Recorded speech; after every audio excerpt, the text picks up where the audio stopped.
stop your shit. I'm the shit, just give it up. Everything is okay, even when I'm not. Time to bring it to the table. Sir. All right, let's go. All right. Nigga, we been going. Yo, hey, what up? Yeah. It's your boy OK. Everything is okay. I am okay. I got special guests in the fucking building today or this evening. Drop a gem. What up? Yeah. I What it like do, my this. brother? How are you, sir? How you guys doing? Oh, we good, man. Everything good? Very, very excellent. It's the return of the Drop a Gem show. Word. We've been on hiatus for 6 months, so That's great to have you It's a guys. beautiful thing. Your shit though, man. Yeah, I know man. we've been supposed to do this for a minute. So. yes, sir. Nah, yo, you guys. I give credit where credit is due, and you know, little announced to me, you guys been doing a podcast for like what, 4 or 5 years now. Yeah, this is season 5. Season 5 Season 5 coming up. And I had one before this with my man D. Shout out to my man. Yeah, there you go. We had to be on Theory joint. See, and you know, you think about that because like I look at Joe Rogan, his shit is 10 years old. Right. 10 years ago is exactly probably when the storm started to hit of podcasting. Right. I didn't catch the wave of people talking productive stuff, even when y'all try to make me part of it. I just didn't catch the wave. Like, we're really talking productive stuff with productive people, and everybody has a story. And I think the podcast world is what brings those stories together for other people to acknowledge, listen, and understand. That shit wouldn't happen unless people did it, you know. So it's like I didn't acknowledge it, and y'all did it first. You guys, I told them before, you guys would be reasons for me being possible. Oh, I appreciate. You know what I'm brother. saying? Like, you guys would be reasons for me being possible. You guys, it's like I don't inspire to just talk to anybody, but I inspire to talk to people that bring better out of me. Amen. You know what I mean? I like that. You guys, every time you guys had On that conversations note, with the artists, let's do a salute on that. word. 'Cause that's, Cheers, guys. That was a good one. Cheers, Salute, cheers. salute, Hey, salute. hey, this is yours, Major. Love. Right. This is yours. Fuck these niggas, Corona. Word, no product placement, nigga. We ain't doing that this year. Now we're talking about Peanuts from Corona Queens. Goddammit. That's what we're talking about. Juju, you fronted on me, nigga. Word. But no, you owe me one, Juju. Les, what up? I appreciate the kind words, G. You know what I'm saying? That's really dope. But you know, in all credit due, if we're gonna do this right, all praise due to Speak No Evil. Even though I know the motherfucker got a big ass ego, but he deserves the credit in this instance, cause you know, like back in like 2014 when they started the whole Killer Monsoon clique. You know what I'm saying? They brought me into that, and that was really humbling. You know what I'm saying? Me and Measure were cool a little bit before that, and we were working on the whole 40-40 thing, and then bringing me in was really a very nice compliment. And then while building on that and, you know, putting the foundation for Killer Monsoon, you know, it's like, you know, we're going to like little radio stations and shit, making music. Yep. And then Speak pulled me to the side, and he was like, yo, I'm working on this thing that I want to do a podcast, you know what I'm saying? And just the fact that he, you know, he was like, yo, I'm going to bring this dude in. Like when he could have brought anyone, you know what I'm saying? And like, you know, we don't really talk about this much, but I'm going to say it here because it's documented and I want it to be documented. Thank you for that, brother. You know what I'm saying? Like, real talk. You're my That's brother. awesome. I love you. That's awesome. And no, thank you for that, because you didn't have to do that, and you did. And, you know, now we on season 5, and, you know, we've had like about almost 120 podcasts. And real talk, like 85 to 90% of them were like legends. People we grew up loving, nostalgia. Your fucking catalog, guys. It's like amazing, your man. catalog, It's amazing. guys. Like, It's crazy. like, you know, that's one thing that we all have the power to do now is be revered. After we have the ability, we don't have to have like a legacy that's worth billions of dollars, like, Right, nah. but we have the ability to still be acknowledged in this world. 100 years after I die, as long as there's a YouTube, Yeah. you can always go back and find Right. what I was doing. You know, Absolutely. like, you can literally create your own world. I guarantee there's somebody out there that has a crazy EPK that nobody's never heard of, and we won't hear of him for 10 years. Right. But when we find him, Absolutely. you're like, oh my God, this guy had all of this shit. He had all. We have the power now to really mold ourselves, our own history. Yeah. You know what I mean? Like, we're in the age of technology, and sometimes it could be a little diminishing. Like, I feel fucked up sometimes with privacy. You can't just do whatever you want, because you always watch, you always witness. You can't just say what you want. Even if it's your social media website, even if it's your page, you can't just post and say what you want and do what you want, because there's still certain guidelines. But you can take advantage of that world and offer things to people that they never knew they needed. Right. You know what I mean? Like, when some young 16, 17-year-old really gets into the roots of hip-hop, guys, you know, you guys are going to be one of the people that they're going to find that they've spoken to all these people over 100 episodes. And you know what's great about the way I did it is it's audio. I could put it on my headphones and work. Right. I could, you know what I mean? Other than YouTube, you got to sit, and then you can't put your phone in your pocket because it keeps hitting the buttons. You know what I mean? Like you have to pay for YouTube Premium for that. I don't listen to music. I listen to podcasts all day. It's more engaging, like, and it makes me forget when I work out that I'm actually there. Like working. I feel like it kind of takes me just to it makes you know. I find it crazy how people can do without.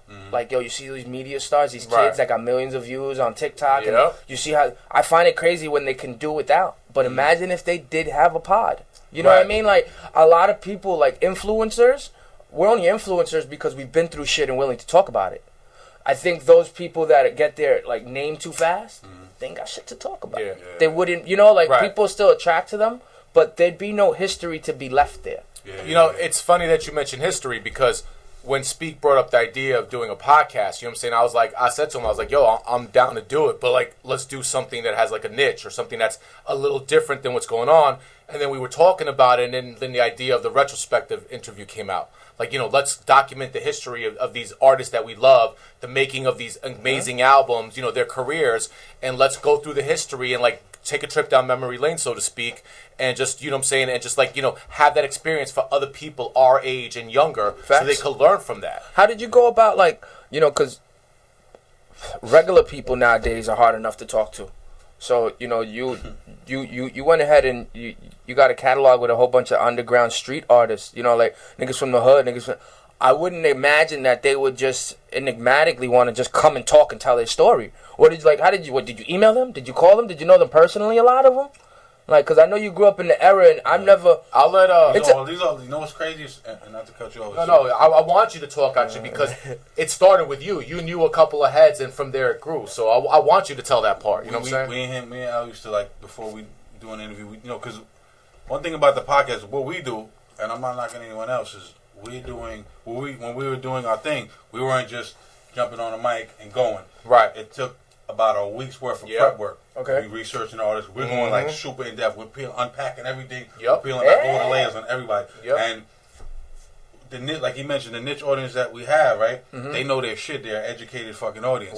So they'll call you bullshit if you don't know what the fuck you're talking about. You know what I'm saying? But with that being said, the way it started, pardon me, was and I want to say I'm glad you brought that up because I wanted to say rest in peace to my brother Shot Skills. He just passed away this year. Yeah, legendary. Last year, Power, Charlo. If y'all don't know who Shot Skills is, wasn't that one of your first episodes? Yeah, that was the first episode. I edited that. Yeah. And if y'all don't know who he was, he was a super huge producer in the legendary 90s. Did all the first Onyx albums, Slam, all your favorite joints, LL Cool J, Velvet DeVoe, Public Enemy, Louder Than a Bomb remix. Shaq, he got Shaq Records. Wow. What you think about Shaq rapping now? I fuck with Shaq. You heard his new shit? I fuck with Damian Lillard too. I was gonna say Damian's my favorite. But Damian's body in that. You want to talk about ball players that rap? Damian is real. He is a real Shaq MC. Too, don't get it twisted. He's an MC. Shaq is too. No, Shaq could spit. You know, he's had that history in the game. But Damian, he's an MC. That dude is nasty. Yeah, what were you saying about getting these artists though? Oh yeah, God bless Skills, man. Because when we were saying, yo, how we gonna get these artists? I was like, okay, so let's not walk before we cross. So we're gonna go square one. I know Sha. Word. You know, man, I moved in this hood. Me and you knew each other when I moved in this hood. When I moved into Colden. I moved in this. I'm just a hood nigga. Like, anyway, you could place me in any hood, and I'm going to fuck with all the hood niggas. It happened in Latimer. It happened it's natural. In 40 Projects. Give me a week. I get credit at the bodega in a week. That's just how I am. So, you know, that's the energy I track. Yeah. So we started hanging out with him. So when we did the podcast, I said, yo, let's get Skills. I know I could get him. That's my boy. You know what I'm saying? He's going to be an interesting interview because he has all these untold stories. Like, motherfucker, nobody interviews Shot Skills like that. Nope. Couple people, you know what I'm saying? Jam Master Jay put him on. Rest in peace. That's legendary shit. So we got Skills. You know, he gave me a hard time. Rest in peace. That's my boy. He gave me a hard time. We got him, and we said, okay, so now we got Skills. Stumbling over each other the first interview. Yeah. We didn't know how to do this. Didn't know how to do this. Right. So we said, okay, so what we going to do? So we said we got to get somebody else. Right. Who's the next logical person to call? Flush. Right. That's my boy too. Same neighborhood. I've known Flush for 25 years. Word. Let's get Flush. Got Flush. Yep. Then it started snowballing. Everybody started wanting to come talk to you? Shout out to my man Mikey Mac Motion. Right. I call Mac up. Mac's, you know, Mac he's always moving and shaking. Always. You know, Mac shakes. Shout out to Mac. Shout out to Mac. Shout out to Mac. Mac Shout out to Motion's Mac. a fucking man.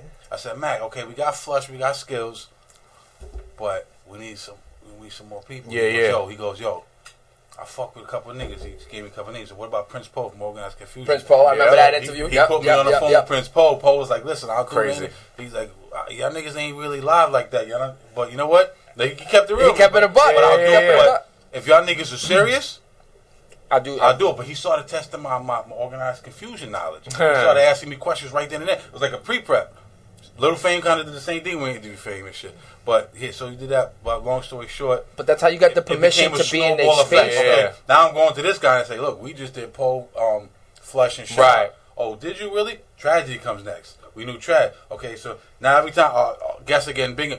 Large Pro, yo, we just did. No, actually, Trash hooked me up with Large Pro. Shout out to Trash. Trash, you owe me money. But no, it all comes out here, baby. So we got. But shout out to Trash. He did some style. You say, yo, you owe me money. Yo. And then we just started getting from guest to guest to guest, and it became like a snowball effect. Now you're looking at the resume, so we have a little bit of credibility in the space right now. And that's pretty much how it happened. And I just want to say, because he said some nice things about me in the beginning. Let me slide him that $20 right now.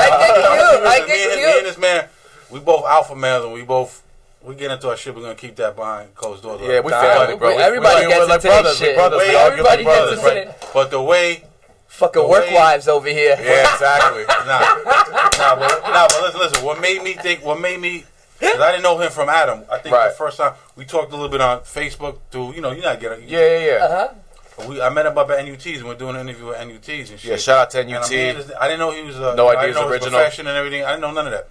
He's talking on the mic and I'm like, damn, he's mad articulate. He's mad knowledgeable. He's speaking in a way I was just like, and I was looking for a certain partner. You know what I'm saying? Because I used to fuck with D. I know. But D actually hit me up like 2 weeks ago on my Facebook. He said, "What up to me?" Right. Like, D just got a job at MTA. It's rigorous training in there with driving the train. You're on probation for a little while. He's talking. I'm like, damn, he's mad knowledgeable. He's a hip hop dude. I said, nah, this is the guy I need to fuck with. So I didn't even know y'all was doing a 40-40 at that time. I know. Yeah. Because we all still early in the Killing stage. So, I ran up with him, and the rest is history. Sorry for me along with it, but that's what it is. It's true. I don't know if you got you get so involved with what you're doing, and trying to do it to the best of your ability, right? You get so involved, and sometimes you get lost, and you forget where it came from, why you did it. No, it's beautiful. Working with somebody hand in hand, that's the one person you're gonna argue with all the time. Me and my driver get into it all the fucking time. Yeah. And I know you're driving too. Literally, I got to work today. I woke up at 6:50. I already know how mad he was. He was so mad that this nigga sits in the parking lot thumping DMX at 4:30 in the fucking morning, my nigga. I swear to God, he's already charged up. But he's like, yo, am I right? Get at me, dog. I used to park right next to the nigga. Nigga got DMX 4:30 in the morning. I can't even. Rob don't play. But we argue, but we get over it. Our relationship has got to a point where in the beginning, right? Your attitude fucking sucks. And I used to look at him like, nigga, you don't work.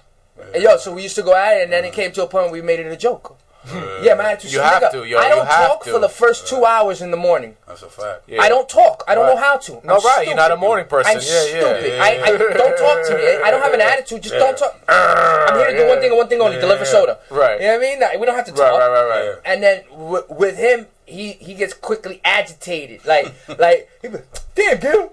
The fuck? I'm like, nigga, I smoke. I make mistakes. It happens. My bad. But he'll yell at me about something. Now, when we first started, I could tell this man probably never apologized a day in his life. But now that we worked together for over a year, like a month ago, he was like, I'm sorry, Gil. And I looked at him, I said, oh shit. Yo, you said sorry? Yo, my nigga. Shout out to him. Shout out to my dude, but that's the point. When you have a tight knit relationship with somebody, you're trying to build something.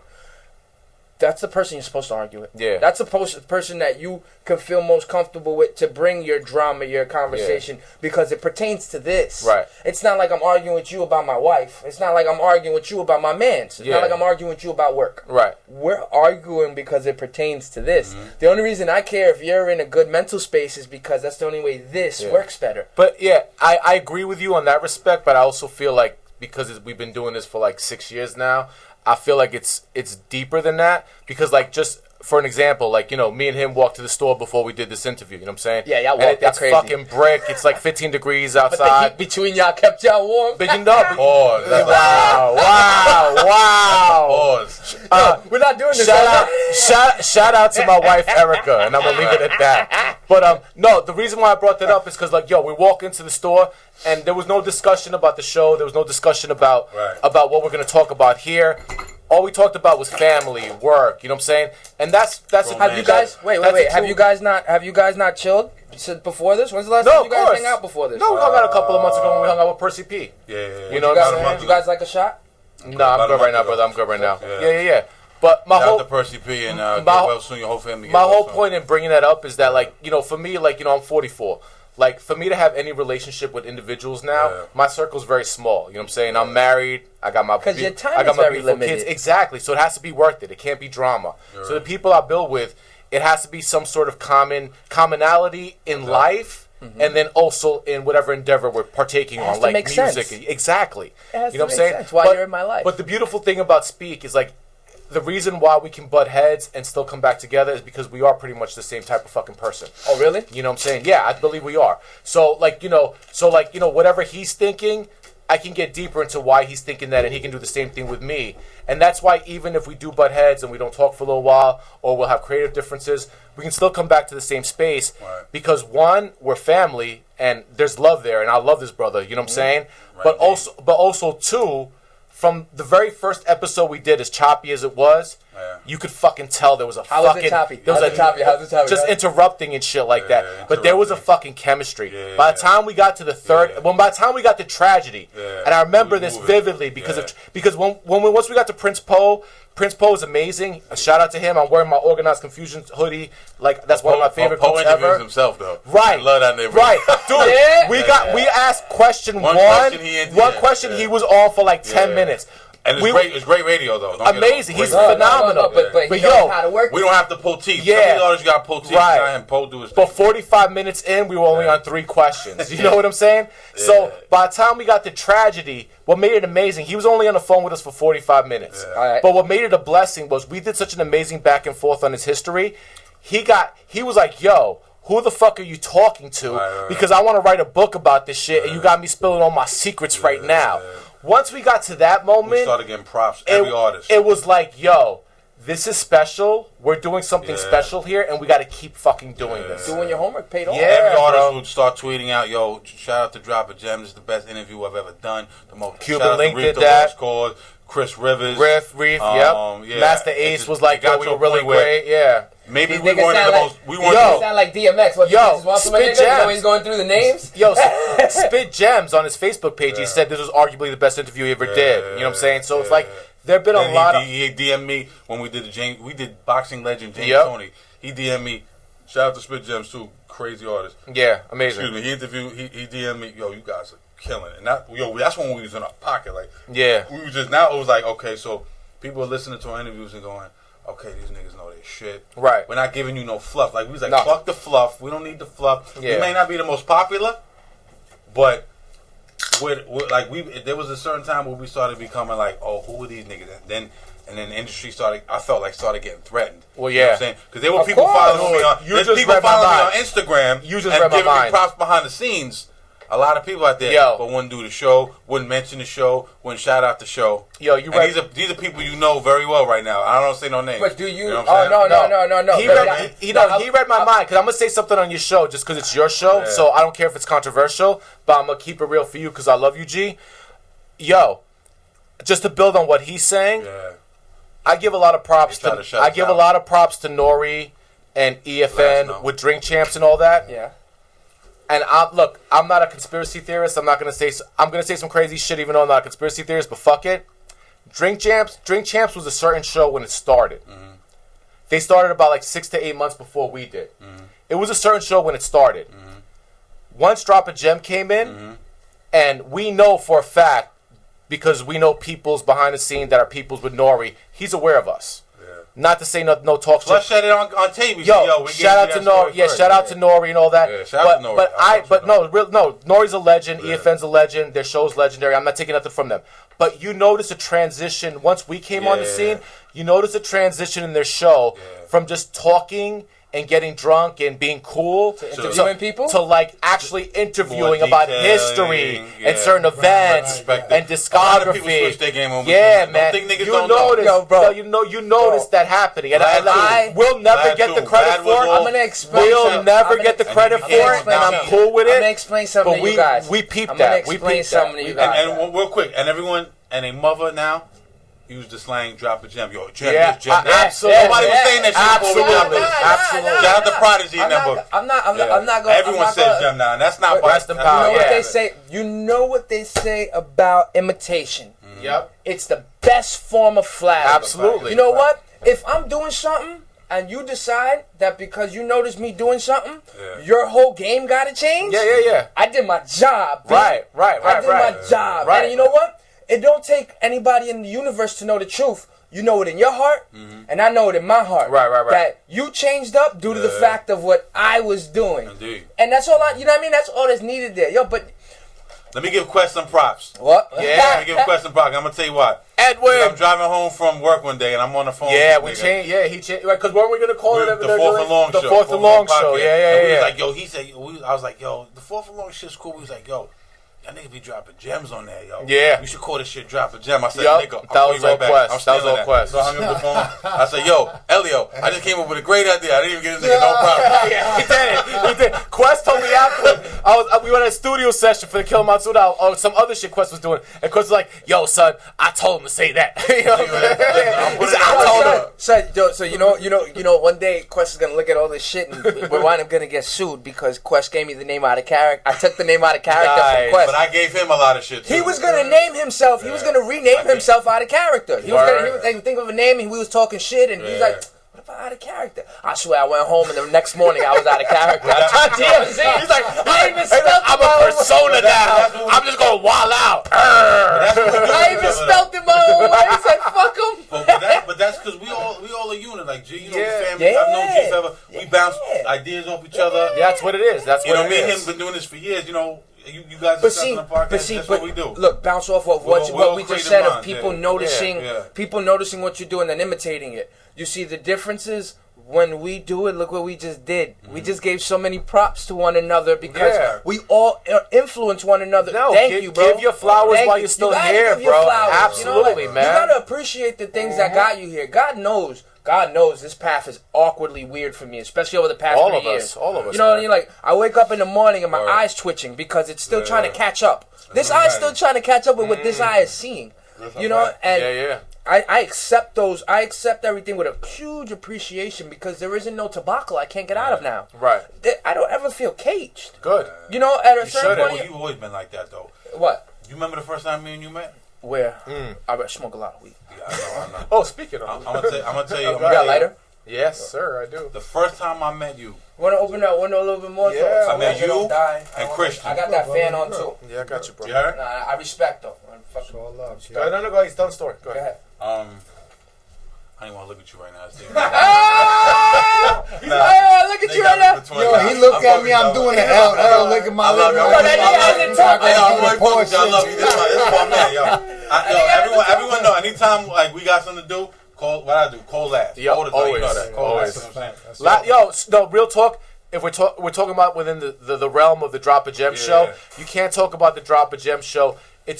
Everyone, you know, people will say speak in L, but not. For us, it's speak L and last. And last, that's what last it always is. My dude, that's what it always is. I met last on the I met you. I'm gonna get into where I met you, but I met you at Ed's crib. One day. At Love, at the Tech. Yeah, at the Tech. Shout out to Ed the Tech. Shout out to Ed the Tech. That's that council shit. That's that council shit. You had did Ed's the reason this shit happened. The militia crew joint? Yeah, it was in the junkyards and all that. I'm gonna get Ed on and I was like, who's the raspy voice nigga and shit? I'm like, my man. Oh, this nigga? Yeah, such and such. And then I met you Yeah. We used to, I don't know if you remember that day. We was just talking, we was chopping it up.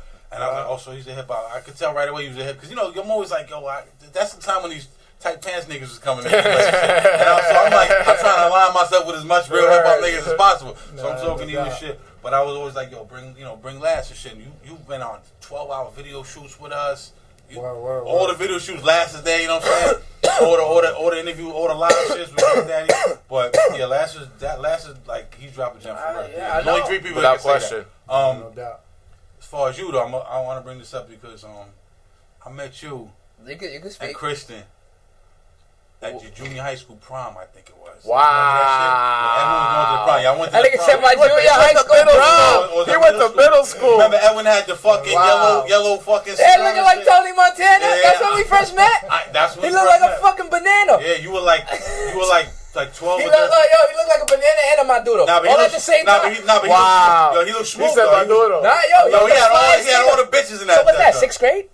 That's 6th grade, dog. I met you in 6th grade? Yeah, I met Quest when he was 10. Damn. I met you like 2 years later. That was my sister was born too when I was in 6th grade. Wow. You're like 11. No, you're a year younger than him, right? So you were 11 years old. Yeah, you and Christian and shit. And Yeah. then, Christian's his age.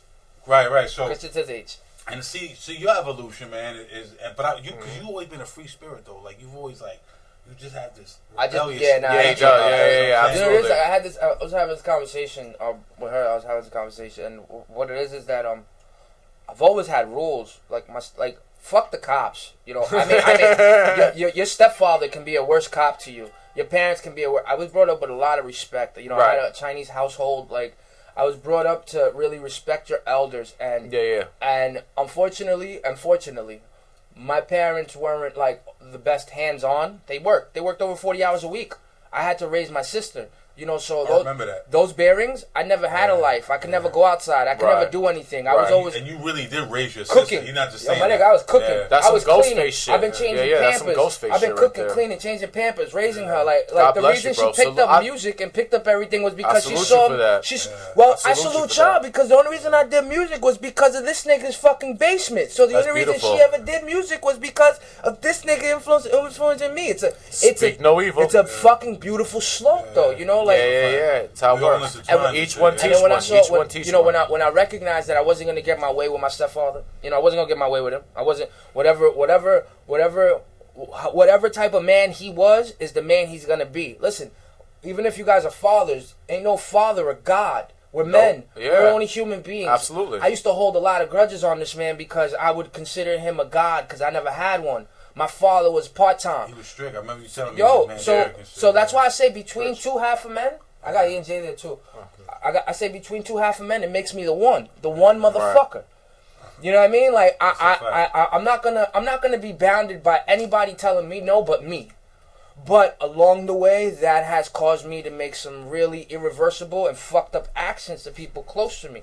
That's why all I do now is recognize and be aware of who I am and who I was. Right. You know what I mean? That's all you can do. I'm still the same recluse. I'm still the same. Difference is I don't hurt people while doing so now. No, you're growing. Now, you grow. Now I do this. You evolve. I do it in my music. I do it when I perform. That's beautiful. I do it on my own time. And your show's dope too. Yeah. I got an attention span of a fucking ant. I'm like today's regular dude. 2 seconds, I'm going to the next joint. I hear an album, I'm going to the next joint. But I actually sit and watch this. I watch this shit with you. I watch this shit with Quest. I just had a Gordo, your uncles and them is on the joint. I watch. So I'm like, and I'm watching this shit, and I'm like, first I'm like, yo, am I gonna really be able to sit here and be engaged for 3 hours for some shit I don't even know about? But I stay engaged, man. It's because it's real talk. It's genuine. It's real shit. You chopping it up. And I say, yo, that's dope. I had I'm a glad college. you're doing the show, and it's gonna work. No, but real talk. No. The show is dope, nigga. Real talk. Let's give flowers to you. It's a fact.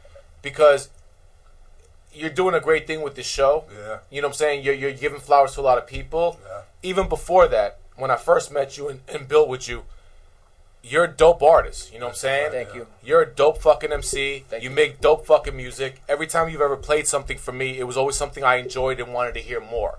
Thank you know what I'm saying? You got so much. So like you know, like just as a from one creative person to another creative person, I salute you. Thank you. Because you know it's very rare that you get to meet creative types, especially as you get older. You know, Facts. we're in our mid-40s now. You know what I'm Facts. saying? And it's very rare that you get to meet people like that. So when you do, you got to embrace it, enjoy it, build on it, and make something beautiful out of that. So salute to you, brother. Well, that's what we're doing. Because you didn't have to have us on guys. it. Salute. Because you didn't have to have us on this. Salute. You did. And we appreciate it. And you know what I'm saying? We appreciate you. So we love you too, brother. So salute. Now, back to the regular scheduled program. Yeah. Now that I slid that $20 under your table, go ahead. Yo. What is this Thailand prostitution? Goddamn it! What the fuck is going on with you? Sucky, $5. Yeah, right. We love you long time. What I got rolling for season 2 with y'all? I mean season 5. Oh. Who y'all got? What's that lineup? Okay, like? so let me take this on. Go ahead. Season 5. You got it. You got it. Look what y'all about to do. Hold on, let me tell you. Hold on, No, because this is how we timed each other so well. Like, you know what I'm saying? That's how it was, right? We timed each other so well. Coming soon, the Drop A Gem show from remote locations. Yeah, the Drop A Gem porno. Bristol, Connecticut. I'm in New York. We started doing that. We just knew, like, okay, I know how he's gonna. I could bounce off, almost like ramen. I could bounce off his last. That's exactly what it is. Because in the beginning we was like stumbling over each other. It's like some Smith and Wesson shit. I know how his rhythm is. I'm gonna jump right in right after him. Yep. But anyway, as far as the season 5, like we're gonna do some different shit this year. We're gonna still do the interviews. We got a bunch of shit lined up, and we were kind of getting the infrastructure. And thank you because me and you. Oh, no, yeah. No, thank you. You're providing us with a platform right now. Yeah, absolutely. Nah, yo, video is where it's at. Interviews this year. We're gonna do We're gonna try some different. We're gonna still do a lot of interviews. We're gonna do a lot more like breakdowns, topic shit, breakdowns. Because a lot of people requested that. Steve, I think you guys would thrive. Bud's Blair. Yeah. Bud's Police. We did a show one time, like top producers in the game or something like that, and he enjoyed that. And he was like, "Yo, you guys should do more shit like that." But we had so much. So many guests. Yeah. For like, at one point, we had a book for like 3 months. That must feel so good. Yo, it's crazy. That must feel so good. It does. We did the first year. We did 50 the episodes. first year. We did pretty much an episode every fucking week, bro. I ain't gonna front. We was a little burnt out after that. Of course. I wasn't out. We put like 40 or 50, 60 questions together. I'm talking about nigga third album, doing track your 17, who produced just wild knowledge and shit. But here's the crazy shit. For every interview we did, real talk. There's like at least, at this point, probably like 30 sets of questions of artists that fronted. So like you have to understand, if you're going to do this, you have to be okay with rejection. Of course. And this is to any podcaster, anyone that wants to be an interviewer. It does. Watch the best. But nigga, dude, fuck and there was, listen, and there was, listen. But then I'll be like, chill, son. And you have to be prepared for it all. Because since this is G's show, Large Pro hung up on us. Yeah, Large Pro hung up on us. Lord Sear did such a terrible interview that we never put it out. Word. Real talk. We did a Lord Sear interview we never put out. Why is it terrible? Because he was being a dick, giving shortcut answers, and then on top of that, he was like, "Yo, I left my charger at some girl's crib. If this phone cuts off, it's not nothing personal." And then it cuts off 3 minutes later. Fuck this coward. Yeah, fuck him. You never posted it? Is that the dude what are you guys doing? What are you guys Didn't we just talk about going viral? Yo, nigga, that'd be hilarious. This is going viral, and it would have hurt his brand. Yo, you want to go viral here? You know what I mean? Now we would have put it out, but it would have hurt his brand. Two more back then because wait. Let's argue about this. You know why? Because look, you know who Queen's Flip is. Yo, his antics. But it's just that's his antics. That's shtick. Him and Cameron. But no, even on his show. No, even on his show though. Like if you look on his show, yo, he was coming. I saw he was coming. Oh, Cerrone's beating Story's ass. Yo, shout out he's to fighting tomorrow, Cerrone. Yeah, I know. He's fighting McGregor. Yeah. You know what he's telling nigga? He's like, nigga, did you pay your house support? The guy was like, no, you didn't. You not a father. He talking like Benny. He be talking all these. He grew up with. But still, but he be nigga. He's connected. Yo, Eric B's a gangster. He's like his family. Like he's like. He's in that. You know what I'm saying? Yo, but the way he yelled at his guests, I could tell why. Yo, you. Like, he keeps it funky. But you saw the one with Cameron. He went to Cameron's house, and Cameron grabbed him. He does a lot of shtick like that. Of course. And but he's smart. You see the way he tells you to subscribe to his shit? Mano's like, he goes like this. He goes, come here. Look at this. Look. You see that? All you gotta do is hit subscribe. But yo, you want some more controversial shit? Yeah. Who else? Yeah. What's the craziest interview you got? Here we go. Large Pro is the only guest that hung up on us. Yeah. Wow. Yeah. Because of a question he ain't like. He didn't like a certain. Yo, we had an amazing. Yo, first a little history. Me and Large Pro did an album put out. I'm about to say you got music with him. Yeah. In 2008, we did an album called Spiritual Intelligence. You can get that on my Bandcamp, Love Equals Omnipotence, whatever. Shameless promotion. Go fuck yourself. Why you got smoke for Large Pro? Don't smoke. For some of the younger audience, because we going younger dynamic, right? Large Pro put Nas on. But go ahead. That's all right. If I'm gonna big myself up, Large Professor has only produced 3 albums. Other than his own shit, he's only produced 3 albums in their entirety in his entire career. Yeah, we're not getting no more guests after this weekend. Akinelli, Vagina Diner. Yeah. Cormega, Mega Philosophy. And that was not too long ago. Right, and LEO, Spiritual Intelligence. There's no other albums he's produced in their entirety. None. No, other than himself, not for any other artists. So you're on his list. That's company. I'm on. Company. You go to Wikipedia. You go to Wikipedia. I'm on his fucking discography. Right. So let's just, I'm not trying to big myself up now because I don't really take it seriously. But he hung up on you even after having heard that. Well, here it is. You got the ego now, nigga. Remember, everything is okay. All right. I just put. All right. So I'll put. Right. Put some respect on my name, God. Put some respect on my acronym, God damn it. Nah, but go So I'm just putting some context.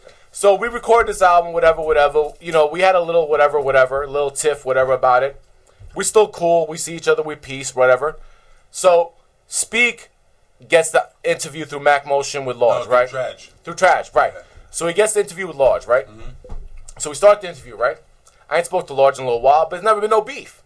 Motherfucker, even on my birthday in 2019, last year, he hit me up like, yo, happy birthday, Leo, blah, blah, blah, blah. You know what I'm saying? In public. It wasn't even like a DM. He did it in public. Like, he was acknowledging it. Everything was peace.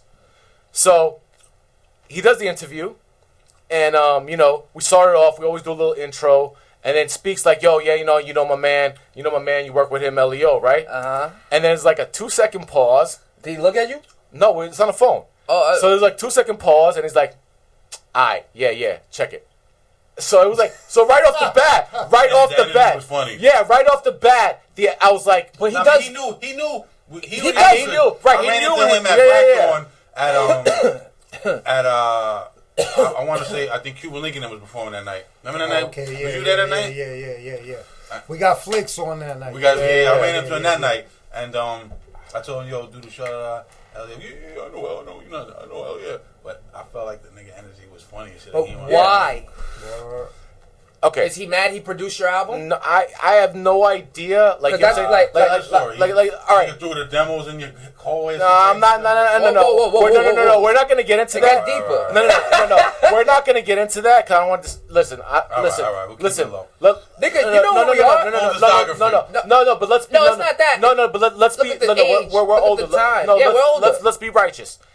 Real talk. Be a nice he didn't have to produce an album for me. Clip, he didn't have to do that. Facts. And on top of that, when we were working on the album, he was the guy to be like, yo, you ain't got to be so high pitched. Do your shit a little more laid back. Yeah. Right. And that was the best advice I ever got in my life because I did all my shit. Keep it 1,000. Absolutely. And I did all my shit laid back since then. And all my shit I love doing it more laid back than the more high pitch. So he gets all the credit in the world. So I don't want to disparage him. Yeah. Why did he disparage you? All I'm gonna say is, if you talk to people, whether they're known or unknown, people in our hood, everyone has the same story about Large.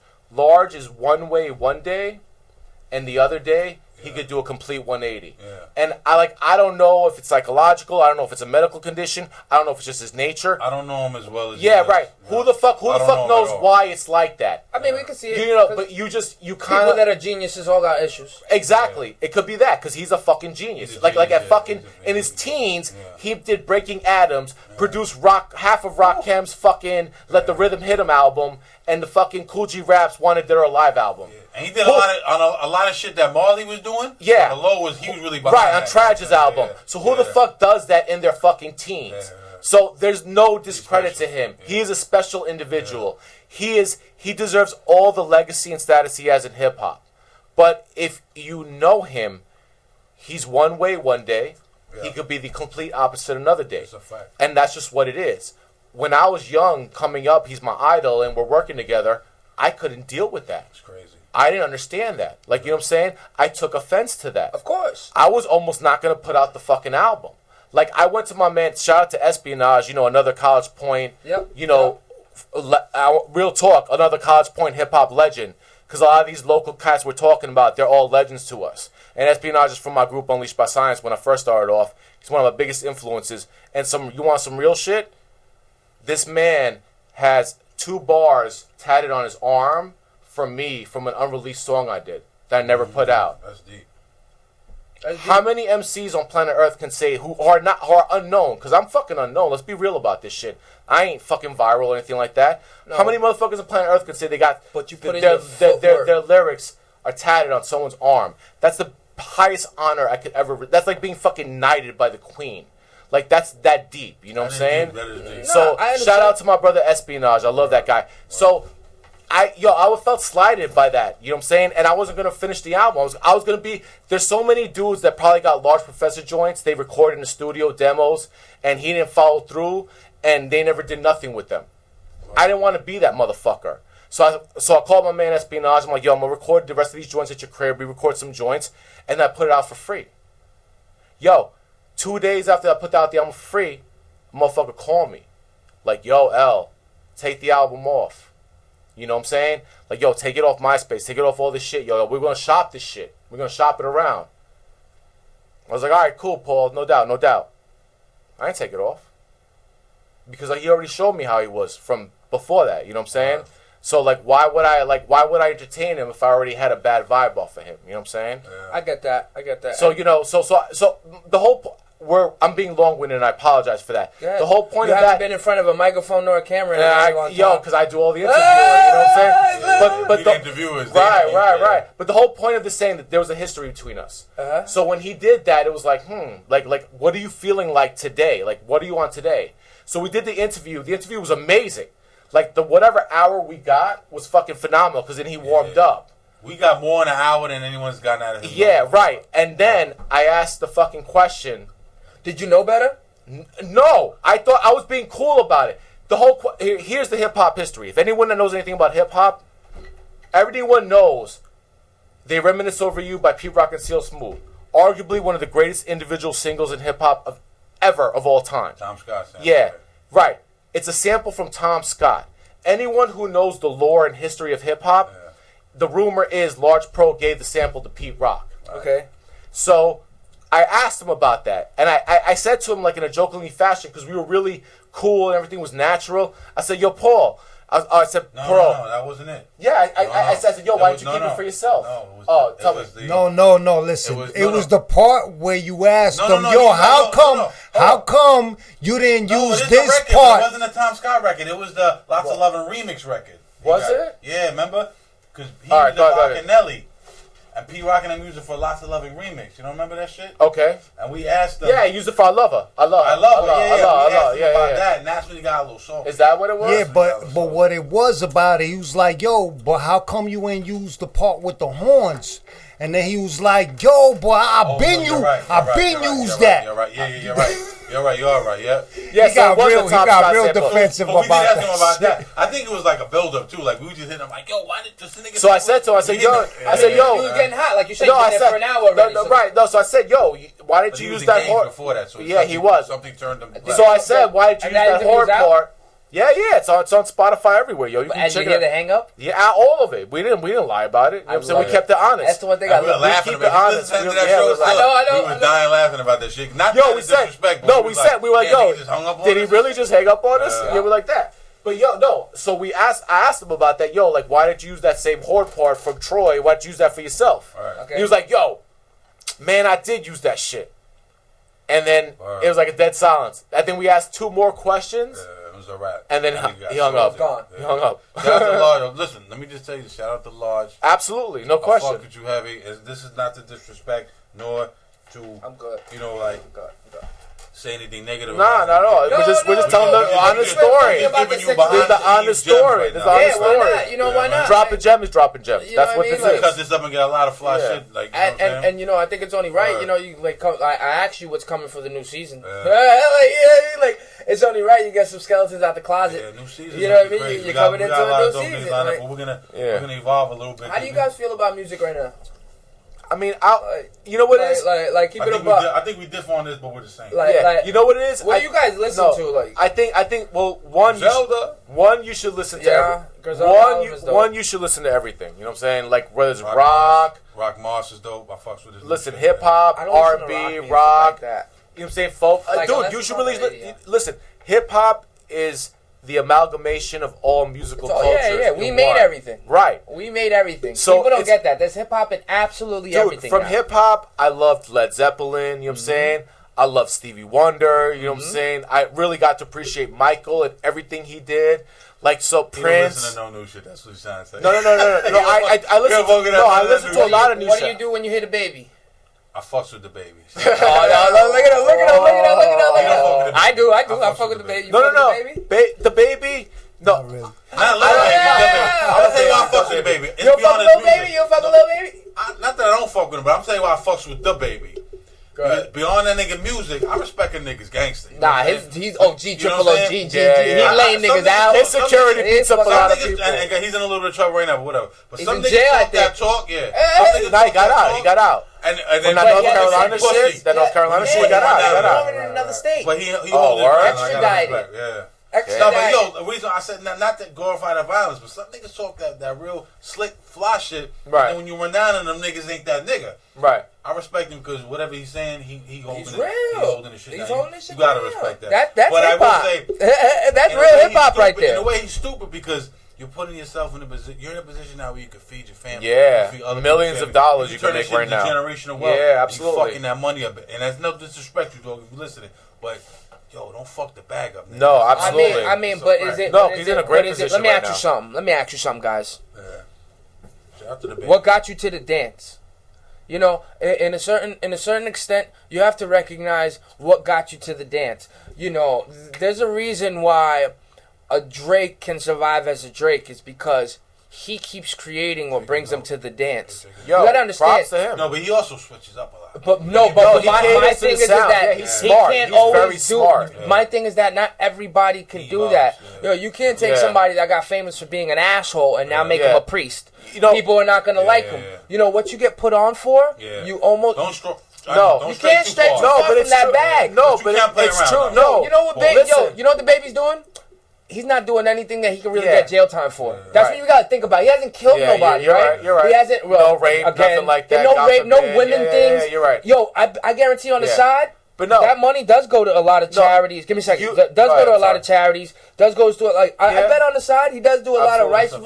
Why do you think he's able to get extradited and that case dropped? Because the judge would be like, because I just saw it. The judge was like, if I let you go, would you go to the other state? And he's like, yeah.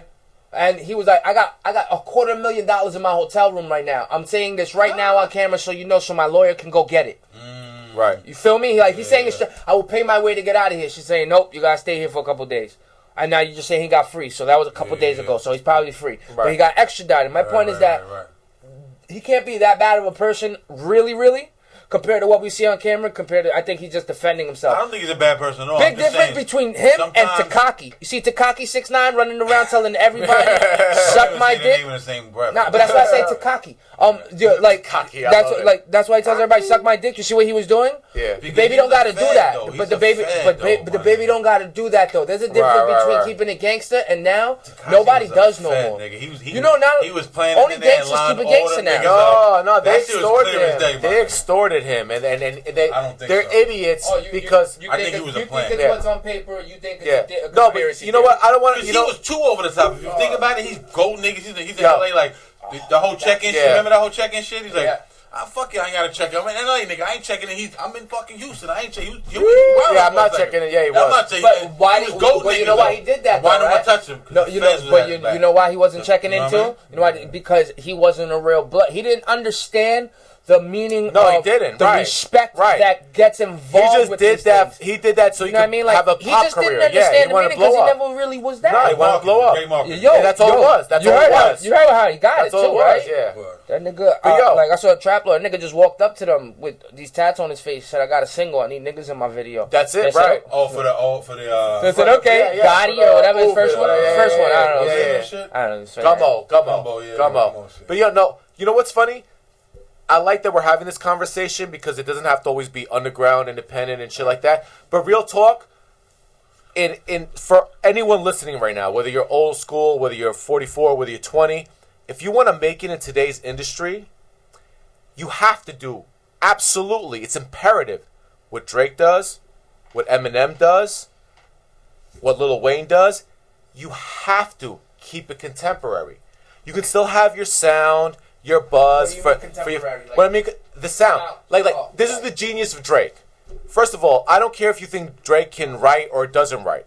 all right. Drake's a dope artist. Drake is a dope artist. 100%. He could fucking spit. I'm not gonna say he's the greatest singer. He can carry a tune, but he could spit. His biggest influence was Little Brother, specifically Fonte. He said that, yeah. Okay. You know what I'm saying? And he acknowledged. acknowledges that. Yeah. So that was his favorite artist. So obviously he's gonna spit because Fonte is one of the best Shout out to spitters. 912. Fonte's Little Brother's a great group. Fonte's an incredible MC.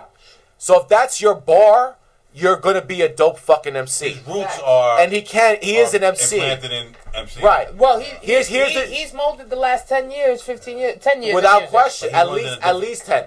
But here's the genius of Drake. Yeah. If you look at Drake from like his first mixtapes, you know what I'm saying, to like his first projects, you know, like Successful and shit like that with Okay. Trey Songz. Okay. Look how his sound has evolved.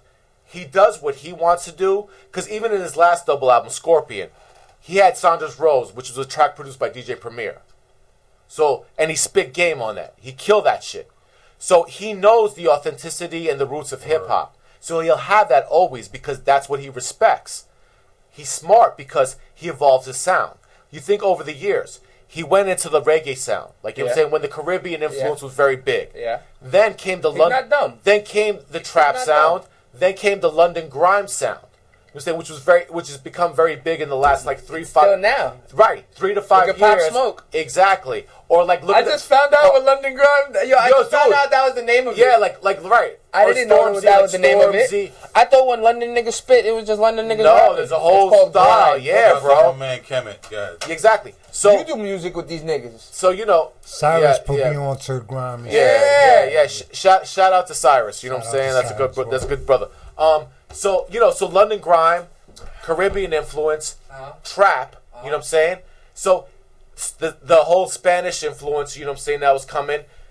He's very keen at the pulse of what's going on in pop culture or what's going to be about to be bubbling, and he knows to see what artists are really on the cusp of blowing up. Paying attention. And he knows to align himself with them and get them when they're right about to blow up and do songs with them so his songs have that credibility.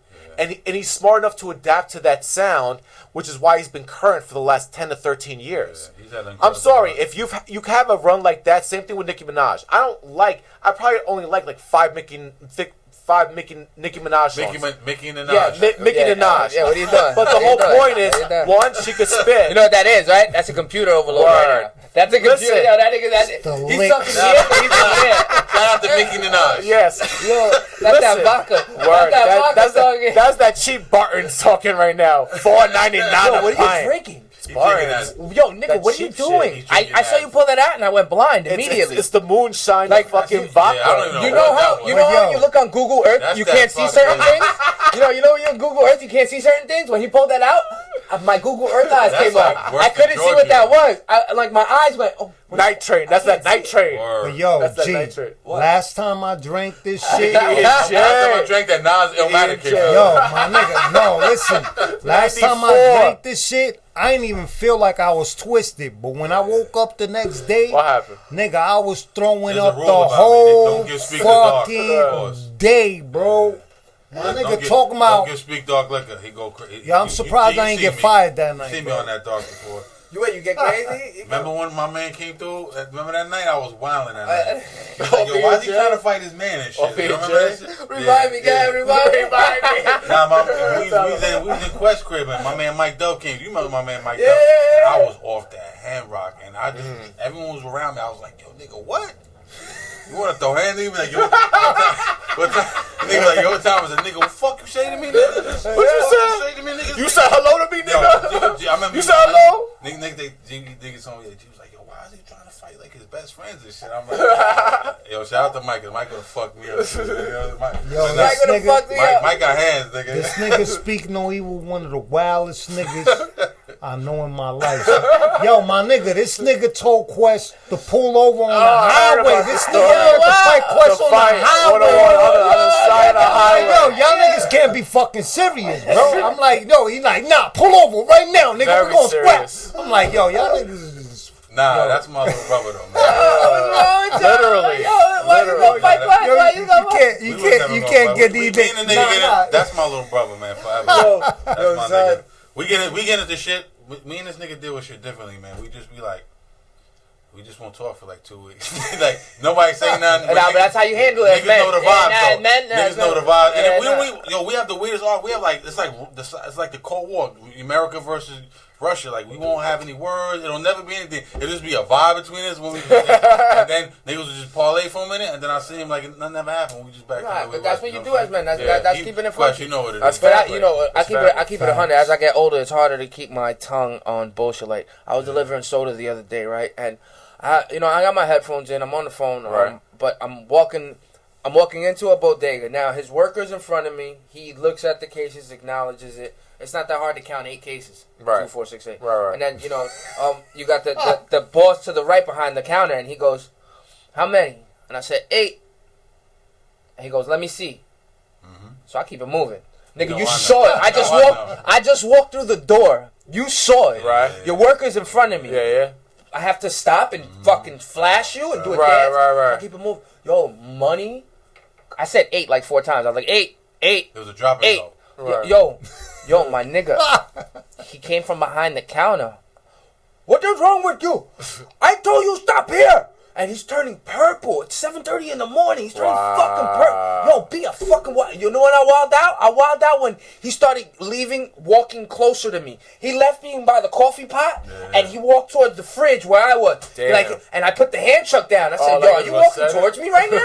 Yo, my driver, Rob, look. Yo, Rob walked right over. Like, it was at least an 8-foot gap. He made it in 2. He just said, doom, doom. He was like, yo. And I was like, yo, so you walking up to me? What are you going to do? Like, chill out, little man. Chill out. Real fucking relax, bro. It's 8 cases. You don't. I said, you don't want it? I put that shit on the truck. You ain't hurting me, nigga. You ain't. Next time, I said, yo, I swear to God, I was outside, and I tell you,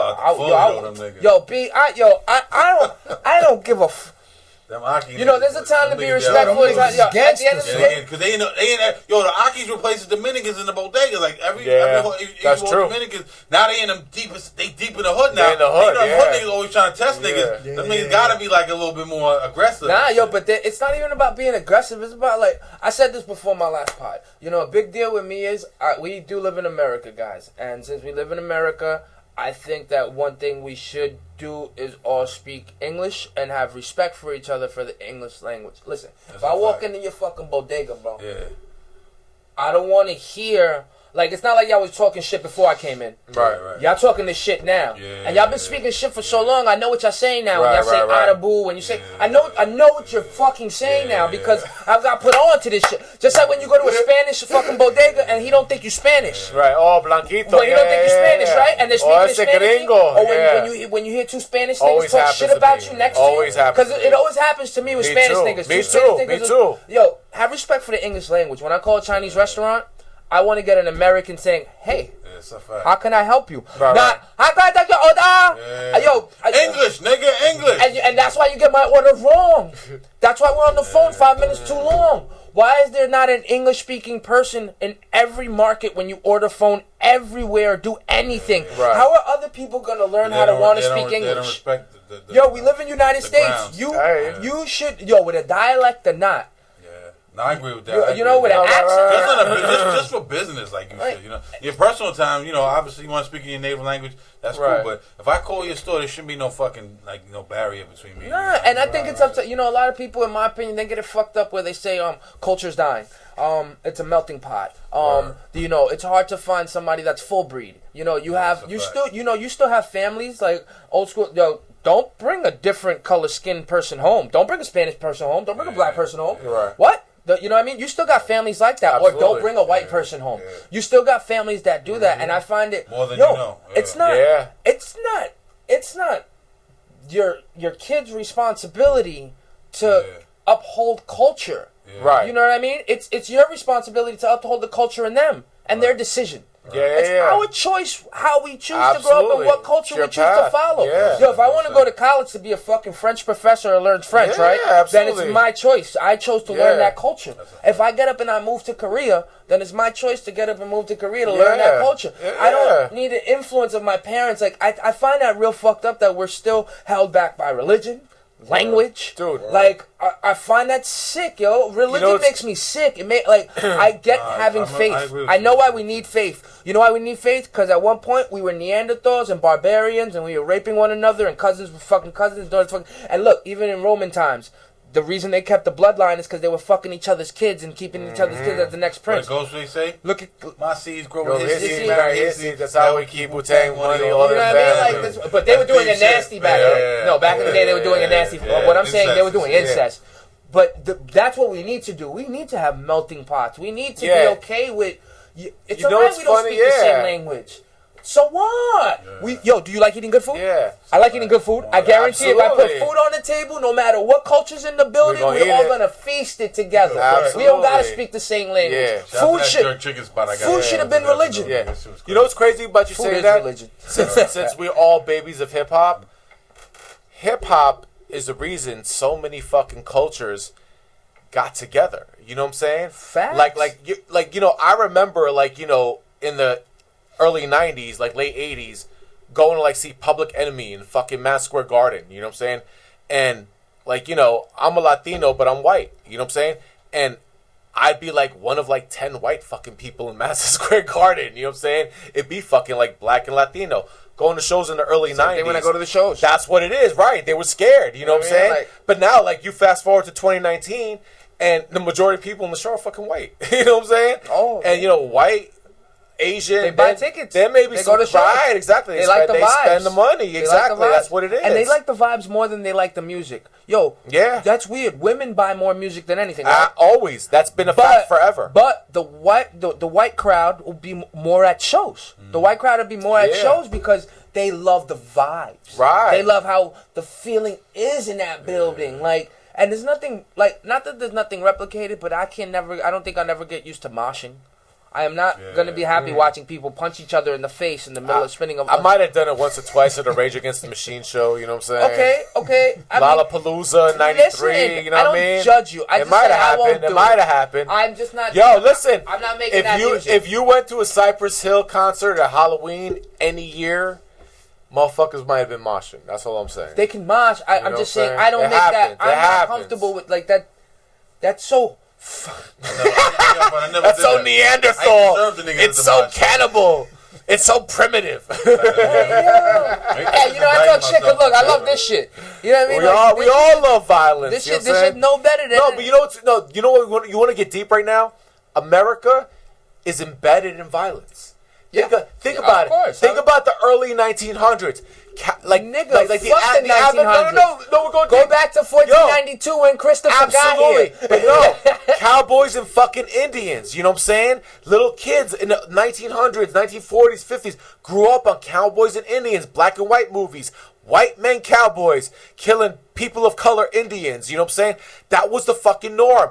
And then what did that transform into? Cops and fucking robbers. You know what I'm saying? Yeah. And then what did that transform into? Yeah. The fucking military. Yeah. You know? So America's always been enamored with fucking violence. Gangs. Black versus white. You know what I'm saying? West Side Story. That's the worst fight in the world. That's such a losing battle. Bro. You know what that is? Always. People don't get this. Black versus white is a plus and a plus. You know, for the rich. You know, it's for the motherfuckers making money off of it. No. And I mean that in the sense that it's a minus and a minus too. You know, people don't understand. Like we're all human beings. Does the color of skin really? Is it really that deep? I never could wrap my head around it. It shouldn't be. It shouldn't be. I never could wrap my head around it. You know, I joke all the time. It doesn't make. I make jokes. Right. I make jokes. I make jokes about fat people. I make jokes about. We all do. I make we jokes grew all up the on Eddie time. Murphy, Richard Pryor. You know what I'm saying? All the people work at Italian. You run around, it's HR nightmare in my fucking job. Hey, well, you fucking cool for a fucking movie and shit. Hey, you Whoa. Whoa, HR nightmare. Nah, but I'm like, you fucking, you know what I'm saying, spaghetti eating, meatball eating, Skillingini mother. We just Goodfellas loving. But it's not, everyone does that shit, man. Yeah. You know Right. No, if you're doing the dozens. And that's when it becomes real, though. But see, that's when people, it's a shame we're not all there yet. Yeah. Everybody's awake and woke and all this bullshit, but you're not aware enough or awake enough to just make comedy out of the shit that is really fucked up. People take themselves too But serious you know sometimes, what's beautiful about race and shit? Like no matter whether you black, white, Chinese, Spanish, when you in the hood, like none of that shit matters. Nope. There's no racism in the hood. You're poor. It only matters in the city where the upper scale and where the people with money are like, man, fuck that lower class motherfucker. Spick motherfucker. That's in New York, you though. know what I'm I saying? seen life from a different angle, a different place. You know what I'm saying? So I was in Virginia for 10 years. So it's what's the separation in character being in VA from New York niggas? there's still that old school mentality, man. Like you know, they still repping that Confederate flag heavy than it. But there's pockets of that shit. Crazy. Though. It ain't the whole shit. Like New York is okay. So New York racism, because I grew up here, moved down there for 10 years. I spent the majority of my life in New York. I got a nice. 10 years is a nice time to really analyze a They're gonna bother you? Let's go bother him. What? But yeah, whatever. I can smoke one too? Yeah. No. One after. All right, bust down. No. Smoke yours. I'll smoke mine after. No. It's good. See, now you're pushing pressure because that's a whole cigarette. Word. I don't mind. These niggas, I got respect. You know what I mean? I feel you. That's why we compromise. I know, What kind of liquor is that shit? But nigga, take that. Yo, son, tell your VA story. I just started Joe. Tell your VA story. Show the camera. Show the camera what that shit is. Look at that shit. Look at that shit. No, we're not. So you never drink it again. Them niggas sold 10 bottles last month. Them niggas need some help. Yo, that shit's sick. Yo, I told you, when he pulled that out, it's like Google Maps. You know how you certain things you can't see because they're black? Yeah. I couldn't see it. It was black in my vision. he saw the skull and bones. He saw the skull and bones. I was like, what is that? I drink that shit. I'm going home. I'm earling over here. Yo, tell your VA story. Come on. Yeah, what's the difference between the men? Go. Nah, in a nutshell, it's just in New York, it's like you were alluding to. New York, the way they do. I grew up when I grew up like 80s and 90s, 70s, a little bit of 70s. It was a little more in your face, right? Because they still had the old school thoughts about it. They're a little bit more involved now. But how they do shit in New York is, they just won't give you the job, or they'll do like little slick ways of doing it. It's undercover racism. Right. In VA, they're like, nah, I don't fuck with you. You see this flag, boy? You know what I'm saying? No.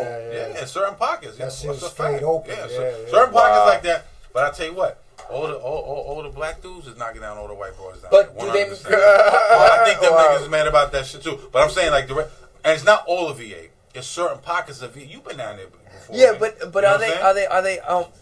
My thing is are they mean to African Americans, or they just don't fuck with them? No, they'll beat you up. Yo, you don't gotta be mean. They're not, because they don't got enough heart to do. That's what I'm saying. Do they got heart? They're not gonna be like, boy. Well, some of them. There's some tough guys. But most of them are just also like, I don't fuck with you because you're a nigga. Like I don't fuck. They with say you. it like that. They don't say it like that out to your face. But you can tell. That flag says it all, bro. It's a Confederate flag. But there's African Americans that do it too. And that doesn't make any sense. I know there's deeper meaning to it, but because they don't know that. Yeah. They're repping the South against the North. I know that. Yo, listen, there's a lot of Latinos that are conservatives, you know what I'm saying, that vote for Trump, you know, so like that's that whole Catholic upbringing, you know what I'm saying, conservative values, you know what I'm saying? And you know what? It's a shame to say it, you know, it's not even a shame to say it. Let's just be honest. We got a couple of things when you got Trump. One, you got a New Yorker. I think that's number one. Yeah, once you get a person from New York, born and bred, believe it or not, most people that are in the streets, they probably got all 5 boroughs in them. You understand? I think I lived in 4 of the boroughs. But you know, 3 of them, and that's, you got a New Yorker. You got a rich New Yorker. Yeah. All right. Not only that, you have a white male. Okay. Not only that, the man hasn't been stopped all his life. He's never really seen a stop sign. Nope. You give a man like that the presidency, there's no reason for him. Yo, a lot of people don't get the nigga 70. Guys, he's an old fucking man. Yeah. You put him in office. You guys just put an old fucking man in his. You went from a 40-year-old president to a 70-year-old president. Yep. I think it's I don't. You gotta accept what you because get. my wife is Puerto Rican, like you're Puerto Rican. So my wife absolutely tests Donald Trump. Yeah. He didn't help Puerto Rico. You know that, so we're not gonna get. Yeah, into he it. hasn't. He left them kind of for dead out there. Right? Yeah, but you know what happens? You know what happens with Puerto Rico over the past couple of years, right? When they did get aid. No, yeah, the government took it. Yeah, it was corrupt. It was corrupt. Yeah, the government took it. No, it's acknowledged. That's acknowledged. Yeah, no, but like what I'm trying to say about Trump is, I feel like a lot of his shit was a fucking show to gain certain red states and shit like that. Yeah, without question. But my whole thing with Trump is, you see now he's getting a lot of heat on him, right? I told in the beginning where he fucked up at, to make America great again and everything. That got all the red states and everybody, all the white middle America people riled up to get those votes. But he started talking that crazy drain the swamp shit. That's where they're not gonna get him right away. When he started talking that drain the swamp shit, I said, this is where he fucked up at.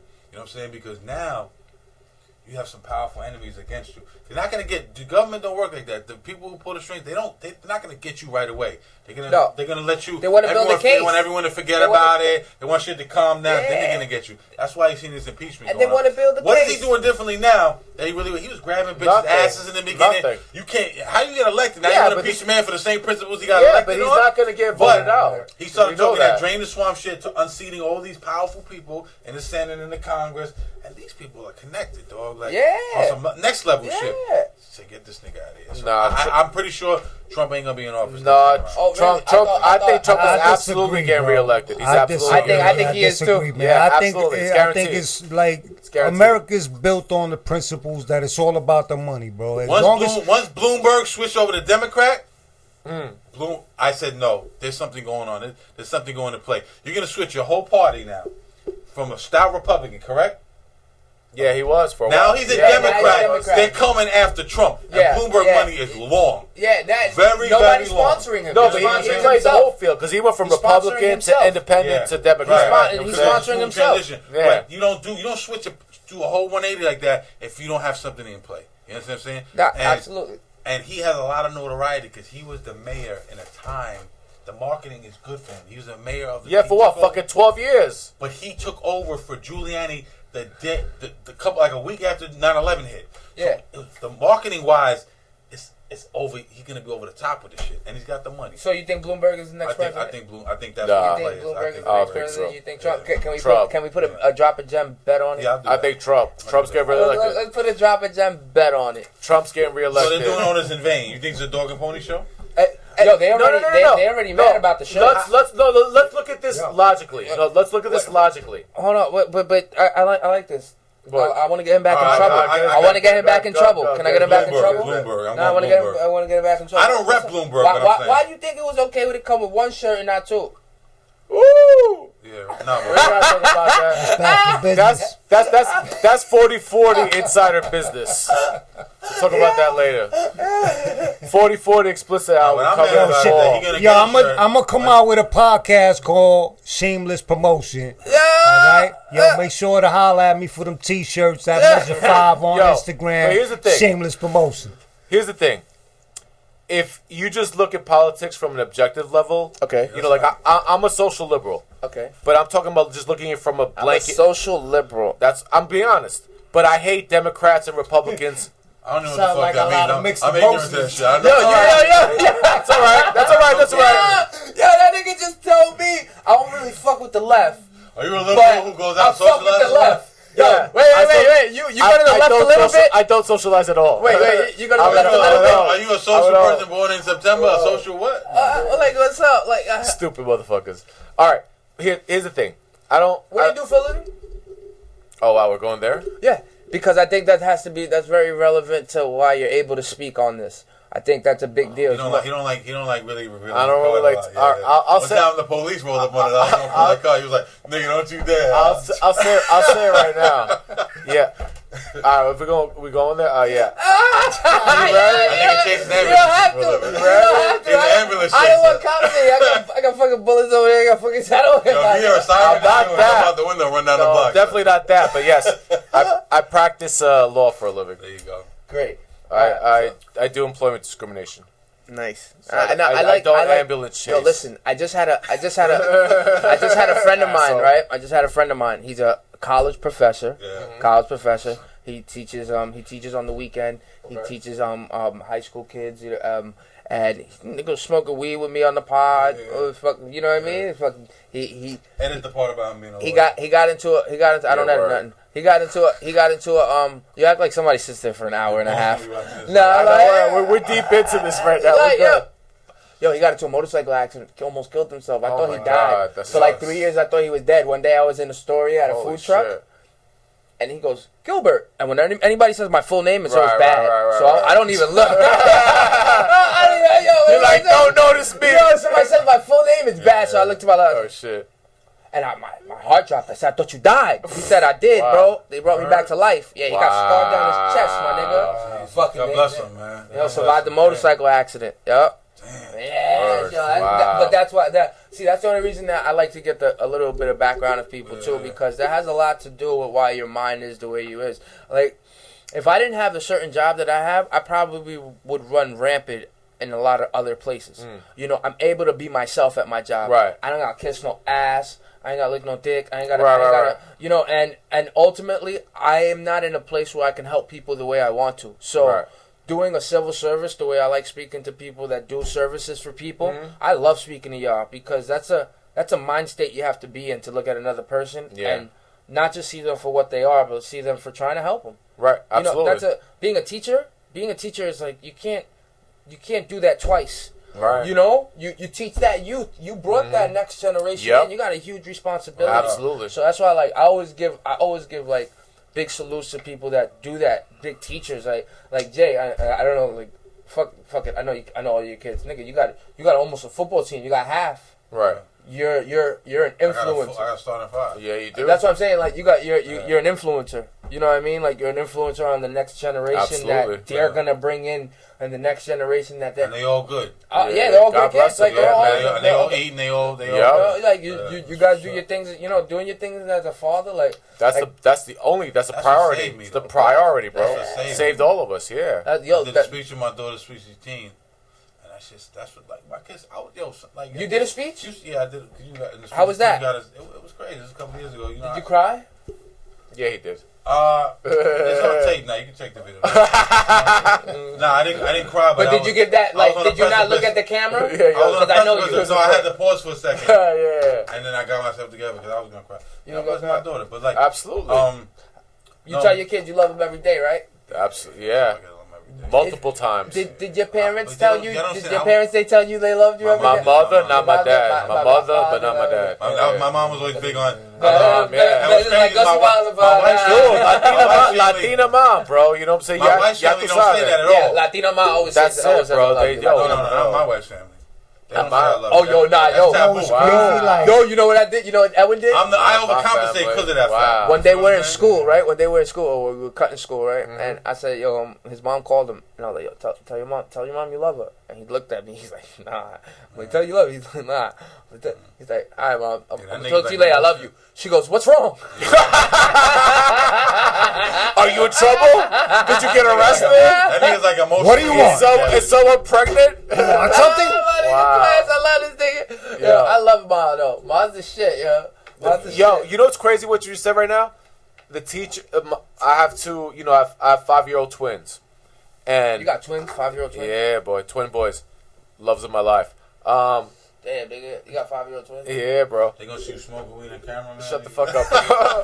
That's tobacco. That's tobacco. Yeah, we that's tobacco. Edit this. Smoking that's beanies. tobacco. Smoking beanies. That's CBD. Yeah, but CBD, nigga. That's CBD. Right, so that's why we're relaxed. My kids' kindergarten teachers told my wife, they were like, "Yo, the thing we love about your kids is that they're so compassionate and they're so like, you know what I'm saying, they're so affectionate, you know what I'm saying? And the reason that is because of my wife and myself. Right. And the reason that is because of my mom, my Ecuadorian mom, you know what I'm saying? Because my Croatian father was very cold, and he probably told me I love you like less than 5 times in my life. You have? I didn't know you had. Yeah. You speak that? Nah, I speak Spanish, but fluent, but I don't speak Croatian. We be blowing y'all out in the Olympics. I didn't know. But that's David's shit, man. Nah, I could tell me he's a loving father. Well, I mean, like, good husband. He's the whole package, man. It's like to being an influencer, to being a dad. I think being a father, like, boom, you know, even what I experience now, you know, being a father, when you look down and it makes you feel like you can't do no wrong, and I mean that in a sense where you really can't. Nope. You know what I'm saying? Like, certain things, yeah, we all got our ways, and like I said before, like, we're only men. We make our mistakes. But it's when you really sit there and you look at them. When you got 5 look at thems, when you got 2 look at thems, right. When you got 2 look at them, when you got them look at thems, yeah. And you're able to always, it's more than a mirror. It's more than a mirror, because mirrors can be hard to look in. As a man, like as a human being, mirrors are hard to look in sometimes. Mirrors are hard to look in. You could obviously see I haven't looked at one in a minute. You know what I mean? Like, mirrors are hard to look in sometimes. You know, but when you look at them, that all makes a big difference. You know what I mean? Like, it gives you a certain type of stride. Purpose. It's a purpose. You know, it gives you a certain type of reason. And even if they turn out to be fucking assholes and fuckheads, at least they're assholes. You're assholes and fuckheads, though. True. They're still yours, though. God forbid, though. But they're still gonna love you. They're still always gonna take care of my and you're always gonna love them. You're always gonna love them. Yeah, absolutely. You say a lot. I know you say a lot of shit about mirrors and shit. That shit, you think about mirrors a lot, right? Because you had an ill line. Marriage? No, mirrors. Yeah. Like, that's like... Oh, mirrors? Yeah, I hear a lot of bars you say about mirrors. Oh, you know why? Because I think... Staring in the mirror, but I still can't see my face. Remember that joint? I do. That was Request. I think that was No Easy Way Out. I was on the drop, produced the joint. I was on the... That's why he mentioned it. You weren't on that one. It was on the plan. No, that was Missing You. That's right. That was Missing You. I thought that was was the underground shit. Gifts to the underground. Yeah. I like that joint. Yo, talking about mirrors, you still owe me a verse, but I still can't see my face. I saw your verse. That's what I be feeling. Yeah, but I flipped it better than Flipped it better than Biggie.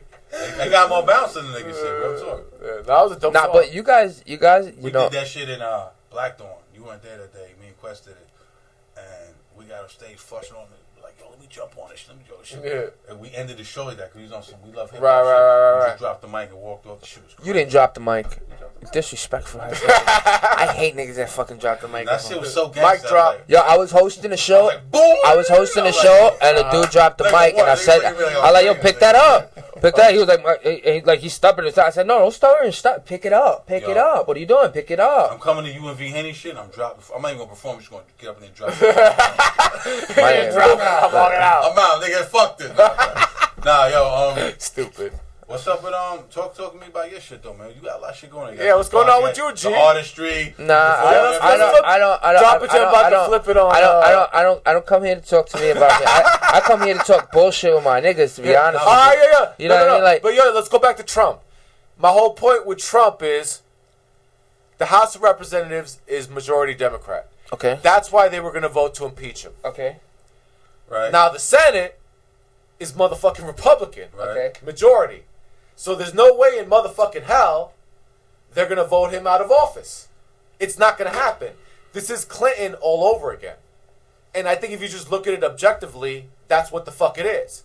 So he's going to stay in office. He's going to get reelected because we don't have a nominee that's going to appeal to everybody. Do we go to war with Iran? I think do we go to war with Iran? I think she's going to get him. Do we go to war with Iran? Ain't going nowhere. Do we go to war with Iran? We just bodied one of their 5-star. They backpedaled, so now we're gonna leave it alone. That's what's gonna happen. It's never gonna be outright. He did that to deflect attention from the impeachment. All right, I got one for y'all. Right. Have you guys seen The Messiah on Netflix? No, not yet. All right, listen. I'm episode. This is perfect conversation. How you like it? This is perfect conversation. No, I'm episode 7 in, right? Oh, okay. Now.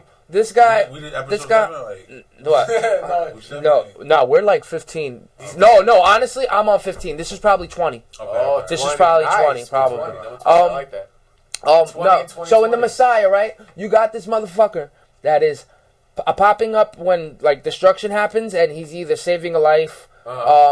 He just recently walked on water at the nation's capital, right? And now, obviously, all eyes on this guy, and the president has a secret meeting with him, like underground team. And the president's talking.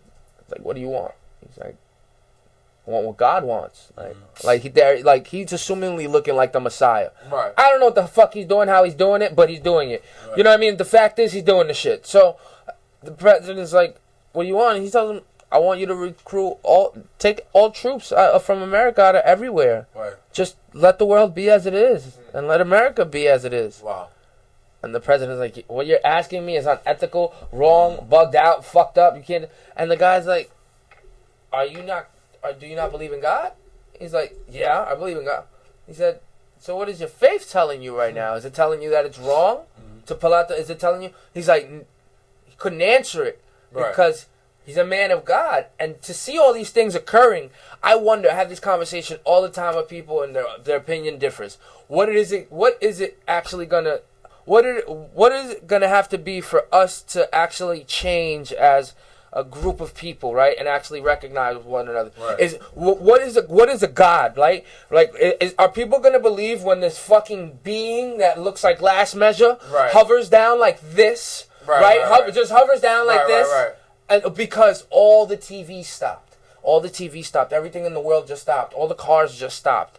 God just stopped time for everybody. Your cell phone that you're in just stopped because this thing is coming down from the sky like this. Not even in a fucking spaceship. Is that what people are going to believe, or are we still going to be sitting there like, nah? yo, son, I'm going to this thing. Yo, is your phone bugged out? Your phone bugged out? Yo, why all your phone bugged out? There's a nigga floating in the sky. That shit ain't real, B. That's the government right now. They're doing something trying to kill us, and they're distracting us.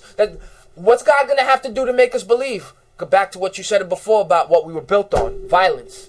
Yeah. I have an awkward feeling the way that we believe in a God is by being at the end of our either violent, being so violent that we've been to the brink and we're at the end, or just recognizing violence for what it is and where it came from.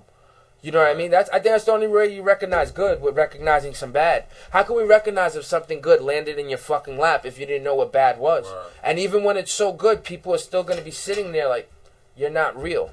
Right. Is it going to take a fleet of ETs to come with a whole bunch of spaceships? Yeah. Because that's not going to have nobody comfortable. Yeah. That's not going to have nobody comfortable niggas coming out of ships. If anything comes to this planet that don't look like us, we're not going to be comfortable. So what is it going to take? Shit, they don't want to let us. But what is it going to take? You know, what is it going to take? Why do people still believe in this God thingy? Because it's like, if you believe in it, then you obviously believe that shit can happen again, or it's going to come again. And that's what the Messiah is. The Messiah is just, I don't know what the end product of the shit is, but that's what the Messiah is just showing, that these things are happening, and the reason and then obviously bad things in the world are happening. Right. Some dead fish, but this is what we're occurring with now, guys. The Great Barrier Reef is what? Dead, right? 70% of it is gone. We killed that from heating up the oceans, okay? We're going through things right now. Look at Puerto Rico. Just got hit with another hurricane, right? Mm-hmm. Yep. We're going through things right now that can almost, if a religious person wants to sit there and be like, it's a fucking prophecy. They could. They could sit there and be like, go over the last 20 years, what just happened, and now go over the last 5 of what just happened. The tsunami in India, fucking Hurricane Katrina, Sandy, all these things that really, and when they hit us, they've been hitting us like what? Crazy. Mm-hmm. You can really sit there and think, what? My bad to interrupt you, God. What do you guys think about the fucking Simpsons, like, prophesying half of this shit? So you know, you talking like all this deep shit, like, it's like the fucking Simpsons prophesied all this shit. All that says to me is that this shit was scripted out already. That's what I said. Matt Groening and his writing team are fucking geniuses. Nah, it just says that that's why I love South Park. Everything is, nothing happens by accident. I love South Park. South Park makes fun of everything. Everything is by design. South Park makes fun of everything and gets away with it. South Park, that's why I love South Park, yo. But that's why this day and age, I love the fact that we got the internet. We can sit there and talk all the shit we want about anything. And for the most part, I try to hold back when people get if I know somebody across from me that table is coming off offensive to another group of people. Mm-hmm, I always try to smooth it out because it is my platform. But I can't help but say I love the fact that that person's there saying it. That's their opinion. Right. That's still their opinion. You know, that's still how they feel, and that's you can't knock them for. I'm not saying it's wrong. I just try to smooth it out so it sounds better. Yeah. You know what I mean? It sounds better. Yeah. It's nothing about being malicious. I agree with you. You know, everybody's allowed to like feel what they want about what they feel it. That's why I ask you when you're in Virginia, do those people, are they malicious to other people? Are they mean to them? Because that's a big deal. If they just, I don't fuck with you, I could fuck with that. You know why? That's the majority of Asian people. Right. Asian people do that. Asian people, unless they're Americanized, Asian people don't fuck with nobody unless Asian people. How you think they've been surviving and thriving? Asian people, Asians are the oldest living civil culture that we have on paper. Yeah. That we have documented. Asians are. Documented. I'm glad you said that kind of weird? That's not really. Wait, isn't that kind of weird? Yo, that should just ring my bell. If Asian people are the documented, right? It would go like First Dynasty, Genghis Khan, and all that. Yo, they got slanty eyes. If we came from a different man, why are they the first ones documented? Does it go to call for their intelligence? Were the first ones to put it down? Like, does it really? They built the Great Wall. You had a person like Genghis Khan manipulate 60-70% of China right now belongs to Genghis Khan still. Right. He started off like, think about their treasures, their religions, everything. We still can't get over there. Right. They're locked up to us right now. They got their own Google. They got their own fucking Facebook. They got their own China. We can't. China's a communist country. They got their own shit. Huawei. They got all this shit. You know what I mean? They got their own lifestyle, and they've had it for years. Yeah. How come they're the first ones documented if we're not the first people to come from them? We don't come from Asians, right? Was everybody else just that dumb and didn't put it down? Well, the Asiatic black man, they say, right? Like that shit is all like intertwined and shit. Do you know about the Moors?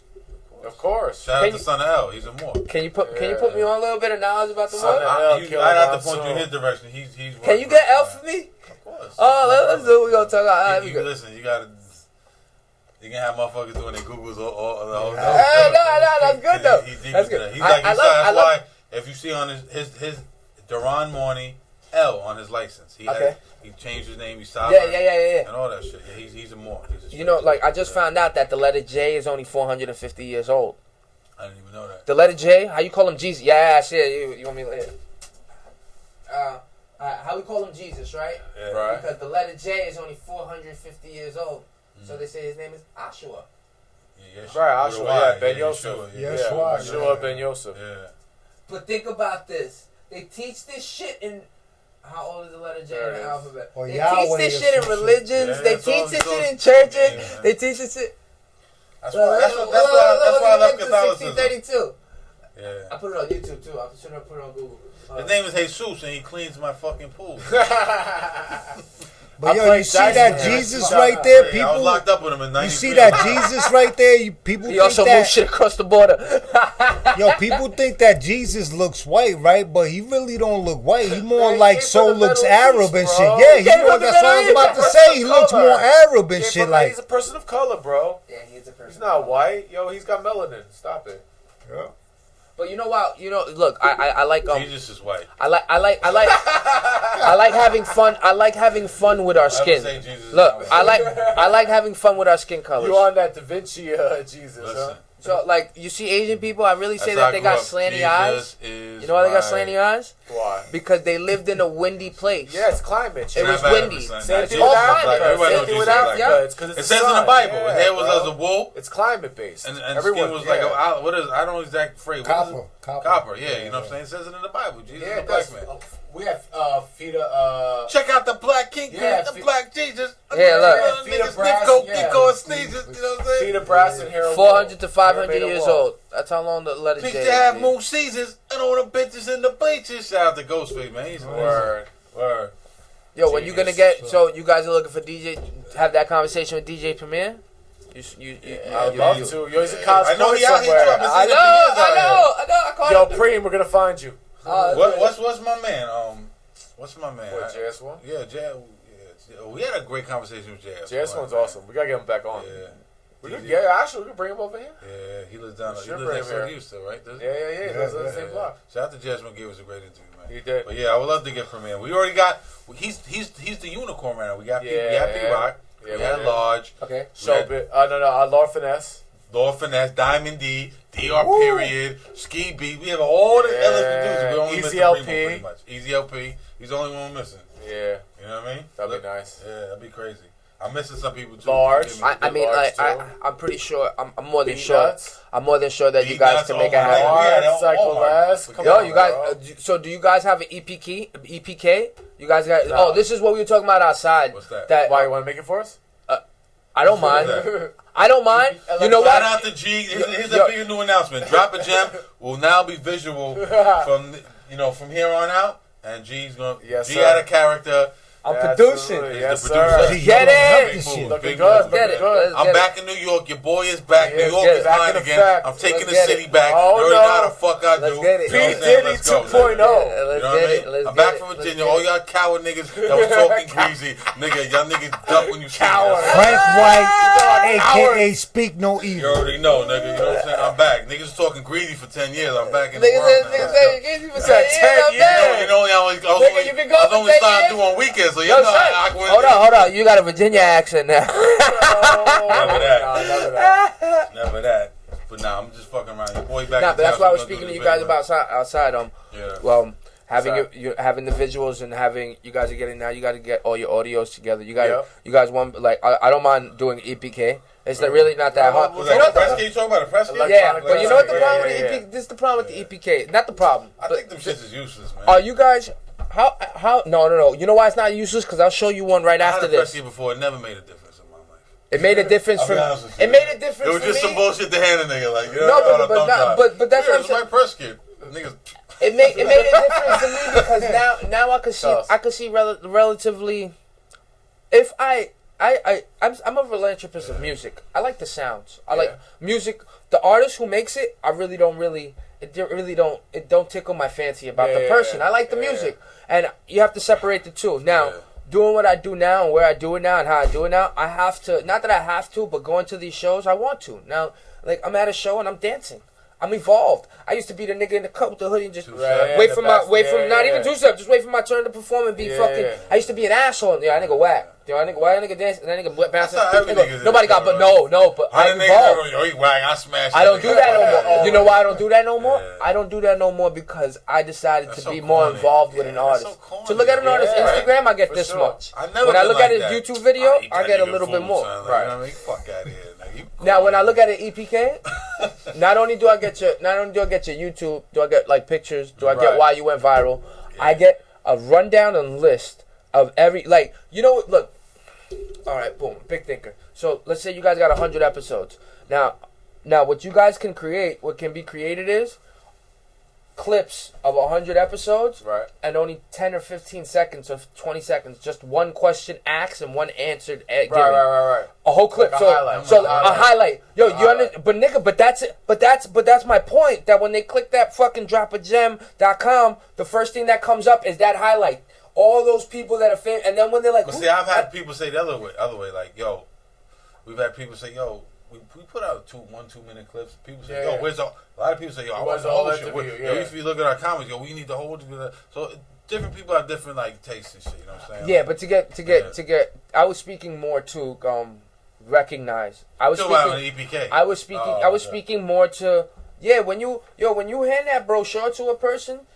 That first meeting is everything. That first meeting determines how far you go. Right. That first meeting determines if you're a friend or not. Like most people that are creators, they're mad closed off, and to be in that world, they either feel you're a groupie of them or you're trying to take their style. There's no in between. They don't really see friendships given or made. Now that I've made some, I know how. I know why. Because I recognize certain things in people that it's like. Yeah, it's more than that. That's their EPK for me. Their whole lifestyle through their music. You know what I mean? To see my man E-Cash go through a breakup and he's making the songs pertaining to it, and we speak all the time. That right there is real for me. Yeah. When I see a person's whole thing drafted down, what they've been through, why they got famous, who they made a song for, who they interviewed. Oh wait, let me hear that. Oh shit, they interviewed. Let's just say you interview somebody that I thought, oh shit, I don't know where that person is in that 10-minute clip. Right. So you know what I'm going to do?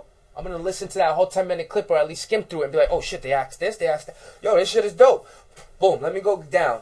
First episode. Yeah. You know, that's all that's what I mean. Like that we have to all be, since we're in this market, we have to take advantage that it's there to be taken advantage of. Right. If we just complete certain milestones, we don't got to do them no more. So getting certain things done, means you don't have to do it no more. Should be a formality, right? Everything should be. You know why? Because this should come just nature. Yeah. See, this should come nature. This should come just. You just set it up. You're good to go. Everything else is the hard part. So I be trying to figure out the hard part first. You know what I mean? Like, yo, how about how about you do like a EPK or when y'all niggas do the L? You'll do your thing. Oh, you haven't seen my clips page? Damn, I hate saying this, but fuck it. On my clips page, I chop up like me and my man was having a conversation about flat Earth, so I put flat Earth on it, mad views. That's what but this is my point. Like when Juice WRLD died, I put Juice WRLD, Amy Winehouse. You know what I mean? Like I make the shit clickbait on purpose because that's how. Yeah, we're actually talking about it, and how else they're gonna fucking see it? You know what the clickbait king is? Fucking Soulja Boy and Takaki. You look at Casanova now. Look at Pop Smoke now. His new song is called Christopher Walken. Christopher Walken, nigga. Who the fuck names this song Christopher Walken and why? The song has nothing to do with Christopher Walken. Right. It's click. It's like this is what you do now. You know what I mean? Like we have to learn these algorithms, learn these marketing schemes, create these shirts. Shout out to fucking Last Measure with these fucking. Yo, shout out to Last Measure, the king of the t-shirts. You know what I mean? But yo, man, y'all should get these niggas. Maybe do clips of them niggas or everybody that gives you props. Like, yo, y'all niggas do your fucking homework, such and such. Oh, they gonna have all that. Yeah. Now they're in season 5 now. They took a hiatus. You know? We got at least like 60, 70 audio clips in the stash. Artists. Oh, shouting y'all out. Shout yo, son, that's dope that y'all have. That's dope. That's dope that y'all have all that. That's that. Like I long. We got more than 60. I long for having that. 90 maybe. Yeah. You know, that's what I look for. Only like 5 or 10 people didn't give us a drop. Like Tupac said it. Tupac said like 500 songs, 1,000 songs. Right. So that's stash. Yo, I got we did a New Year's Eve. He was like, yo, that was obnoxious. We did like a 10-minute fucking intro of just everyone say, yo, shout out to the Drop A Gem, just PMD. Yo, he put a 10-minute joint. That's how you do it. That's how you do it. You know what I'm saying? It was a little stick in the chest that moment, but that's how you do it. But what's wrong with that though? This is you know what I mean? You're right. It was pretty much like all the. And I didn't even where that's at. That's on the. It's on one of the episodes. That's the last episode. One of the last episodes we did. Who's the last person you interviewed? Leon. Well, no, Leon on Spotify, but I think it was like Billy Dan's.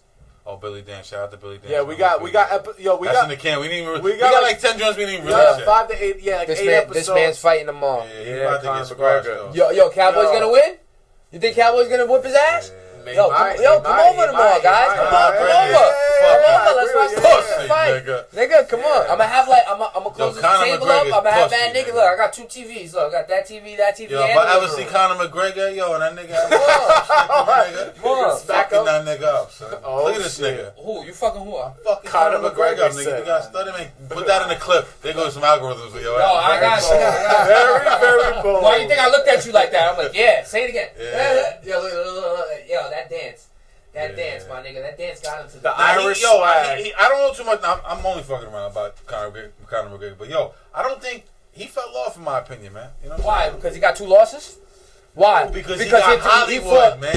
All right, now, I love it. I'm not a UFC guy, so but that's why I love to give you his 2 losses. Because his last week, right? His last week, he is so humble. Like, the person he's fighting, you know what he's saying? He's like, yo, I ain't spilling. There's no bad blood that's going to be spilled. I wanted to fight this man because I fuck with him. Why is he doing that, though? Oh, why is he fucking with him? Because you got his shit pushed back the last 2 fights. Oh, because Cerrone... How you going to be big man when you just got your weight pushed back? No, but Cerrone lost it the last 2 fights, too. They're both coming in off of 2 losses. Right. They're both coming in off of 2 losses. They both recognize that they're at 170 pounds and they're smaller in the division. In the division, no question. The 170-pound division, Kamaru Usman, he just beat Kobe Covington. Yo, he looks like, his neck got a neck. His muscle got a, he's like fucking niche at 170. Jorge Masvidal, he just got the baddest motherfucker title fighting Nate Diaz. I have no clue who these niggas are. Yo, look, Nate Diaz is fighting this guy right now. Diaz, you're gonna, all right, so that's Conor. Yeah. You're gonna see the height difference. Conor and Cowboy are small at 170. It's an old fight, right? What? Yeah, it's an old fight. There's one McGregor one. Yeah, this is, you know, like, they're small at 170. You know why I call them out at 170? I like to see the chick get it in. You like to see chicks fight? What's like Ronda Rousey and what's the other chick? Ronda Rousey. Oh, what are you talking about? She'll fight. She's been dead. But I like to see. Oh, you like to see when she fight? Yeah. You got to see Amanda Nunes then. I like Amanda Nunes too. Amanda Nunes is the god right now. She's the god right now. I like to see the dudes fight. You don't like to see dudes fight? No. Nah, I like to see niggas box. I don't like to see niggas jumping on each I other. don't mind seeing the dudes fight. Just rubbing like up I on don't each like. other, Yeah, I don't like them getting on the floor and doing all that. You get the immature status of it. Let me tell you something. I'm a boxing nigga. Let me tell you something. Boxing, if you know anything about boxing, UFC is on 270. No, yeah, of course. You know what I'm saying? I'm a purist. You know what? You know why? He knows that. We've had 10 boxers on our show. Well, I told we should do it. We should do a sports. We should do a sports thing. We should. Bruce Lee, Jeet Kune Do, never really fought. That's the predecessor to MMA. No, you're wrong. No, because he influenced their minds. Bruce Lee never really fought in a tournament. Bruce Lee, there's stories of him fighting people in the streets, defending honor, and there's no. Bruce Lee never fought in a. Bruce Lee don't have tournaments I'm giving my homework. Bruce Lee did it on film and was a great martial artist in karate, but his art form of martial arts. Let me ask you something. I'll tell you one artist, Lawyer Machida. Michael J. White will fuck a nigga up. Michael J. White can fight. He tried to give Kimbo some pointers. So he was just on Vlad. Yeah. He was just on Vlad, and he was just talking about how he like he was telling Kimbo Slice. He was trying to give him some pointers. I seen that video. And Kimbo felt disrespected. Did you see what Kimbo fucked with that nigga? No, but Kimbo said he didn't take it the right way or something like that. Like he didn't want Kim. No, rest in peace to Kimbo. Yeah, rest in peace to Kimbo. Ain't want no He's a monster. With Michael J. White. Nah, but did you see what he said about Jackie Chan? What? He said that everyone talks about Bruce Lee and says he's like the greatest martial artist in the movie screens and all that.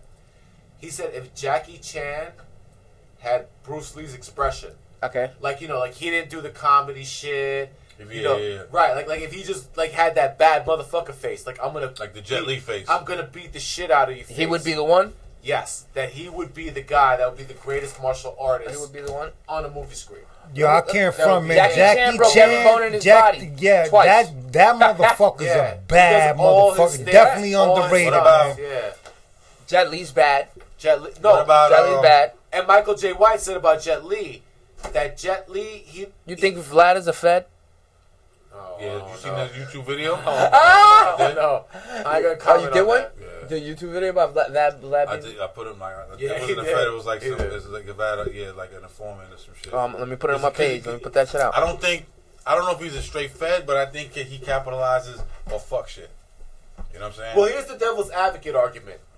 He asked the questions, but if you're a smart guy. I say that all the time. Right, I say that all the time. You're not giving the fucking my nigga, you guys have had niggas that hanged up on you. Forget about that. He definitely asked incriminating questions and people incriminate themselves. Don't answer. Like, you know what I'm saying? How about don't ask the question? I agree with you. If you're a real G, don't even ask the question. But he's obviously an opportunist. We've never asked a question like that. Right, no, he's not authentic. He's an opportunist. Yeah, he's opportunist. Absolutely. And it works for him. He's got 5 million views. Right. Well, you know my thing is like morals, values, principles, loyalty. Why would you ever fuck with me? I like his I do like his he interviewed a mafia guy. He interviewed that's truthfully. I did the video. Who did it be? I think I got dissed on that song. What's the nigga? Yeah, I think I got truthfully. Yeah, I think I got dissed on truthfully. At the end, you might have. I don't think so. I got dissed on truthfully. Shannon's on that. Yeah, but I don't think it was. He did it before all that shit. Nah. That was during the time. Did it.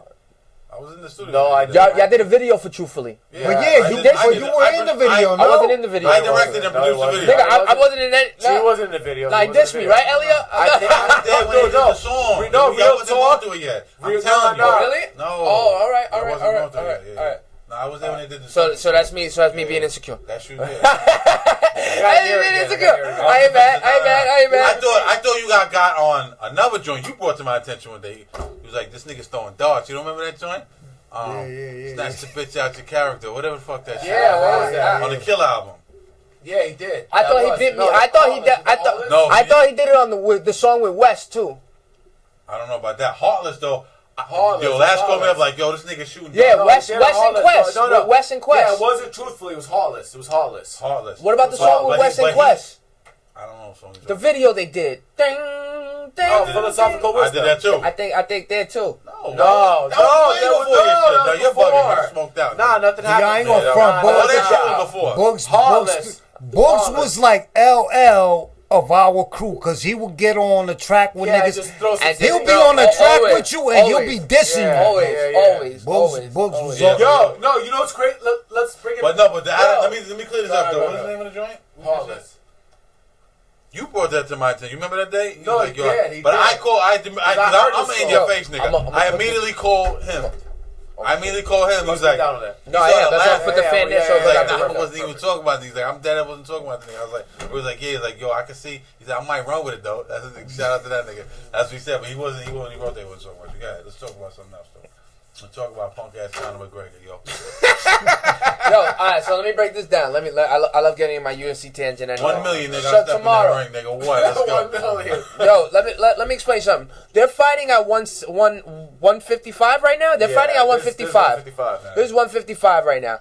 Look how he looks. He's fighting at 170 tomorrow. Soft. At 170, he looks hard as fuck. No, Dana White said that from what he heard from best his condition. Camp, that he's like the best condition. Best condition you ever seen. Now, he's bad. you know what Cowboy got? Cowboy got the most UFC records right now. I know you see Cowboy. Yo, he has the most. You just saw him fighting Story. That guy fighting Story before. That was Cowboy. But Cowboy's yo, a beast. he had. Here, look, I'll show you. Nah, I'm saying I don't. He got the most. I'm not. I don't know too much about UFC. I mean, I'm just fucking around. I'm just trying to get some clickbait. But hey, look, this is Cowboy. Look. This is Cowboy. This is Cowboy. Look, that's who he's fighting Which tomorrow. one's Cowboy? The left. The skinny dude? The ball. They're both skinny. The ball nigga. That's who he's fighting about. Now he said that Cowboy's stiff as a board. He said Cowboy's stiff as a board. I'm gonna knock him the fuck out. I don't know about all that now. Now Cowboy knows jujitsu. Is Cowboy nice with this shit or no? Nigga, he got the most records in UFC. He's like he has the most wins. So who gonna win the fight? McGregor. I don't know. Oh, shit. McGregor. If McGregor. Yo, listen. I don't know personally, but I know people. It has to end. They say that McGregor is just the front man. This man niggas are like. It has to end. It has to end the first or second round if McGregor's gonna win. Yeah, I agree. If not, he'll take him to the floor. I agree with you. I ain't gonna front, man. The nigga I like is Nurmagomedov, son. That nigga nasty. You like the little? Yeah, that nigga. Yo, he wrestles bears. With that nigga. Yo, he wrestles bears. Growing up, his father used to put him to wrestle with bears. Yo, he's a mauler. You know what he does when you fight? He'll nigga, he be dead, nigga. Yo, nigga, you want me to show you? It's on YouTube. Yo, that's a fact, son. That's a fact. Wrestling a bear. Straight up. You'll see. A giant bear? Not like a giant nigga. Not like a baby bear? Like a bear his size. They live in like Siberia. It's cold temperatures. They got bears up there. This nigga wrestle a bear and ain't fucked up.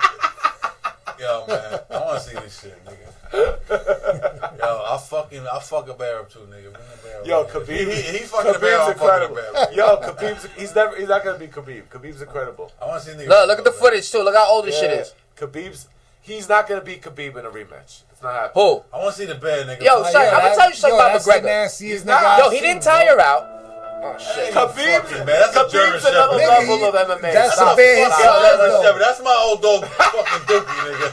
Yo, he's a little kid though. That's a German Shepherd, nigga. That's a raccoon, he's a little nigga. kid though. That's a raccoon. Yo, he's a little kid though. He's a beast though. That nigga sniffing his ass the bad. That nigga's not going hard. He done trained bad. He's on a lead. My nigga, he's still fucking pushing the bear. Show me a real bad nigga. Stop it, nigga. Look, the bear going after it. What the fuck you talking about? Don't believe the hype. Look. Yo, son, he's wrestling him. Yeah, that's not even a bear. That's a raccoon, my last jam. Yo, dude look like a big raccoon. That nigga like a big raccoon, B. Or possum. Yo, that's a nigga in a fucking suit. Yo, you bugging. That's a nigga in a suit. That's a nigga in a suit with the sign in the corner that be sitting and jumping up and down. Oh, wow. Show me a real bad. Nice. You wildin'. Real. Show me a real. I want no fucking bad. I want to see. That was a teddy bear. I want to see Smokey. It's a hyena. Hyena. What the fuck is that? That's a bear? That's a bear. We getting on these fucking whack ass bears, so It's a kangaroo, nigga. It's a kangaroo. Yo, that's a kangaroo, nigga. Yo, that's a kangaroo.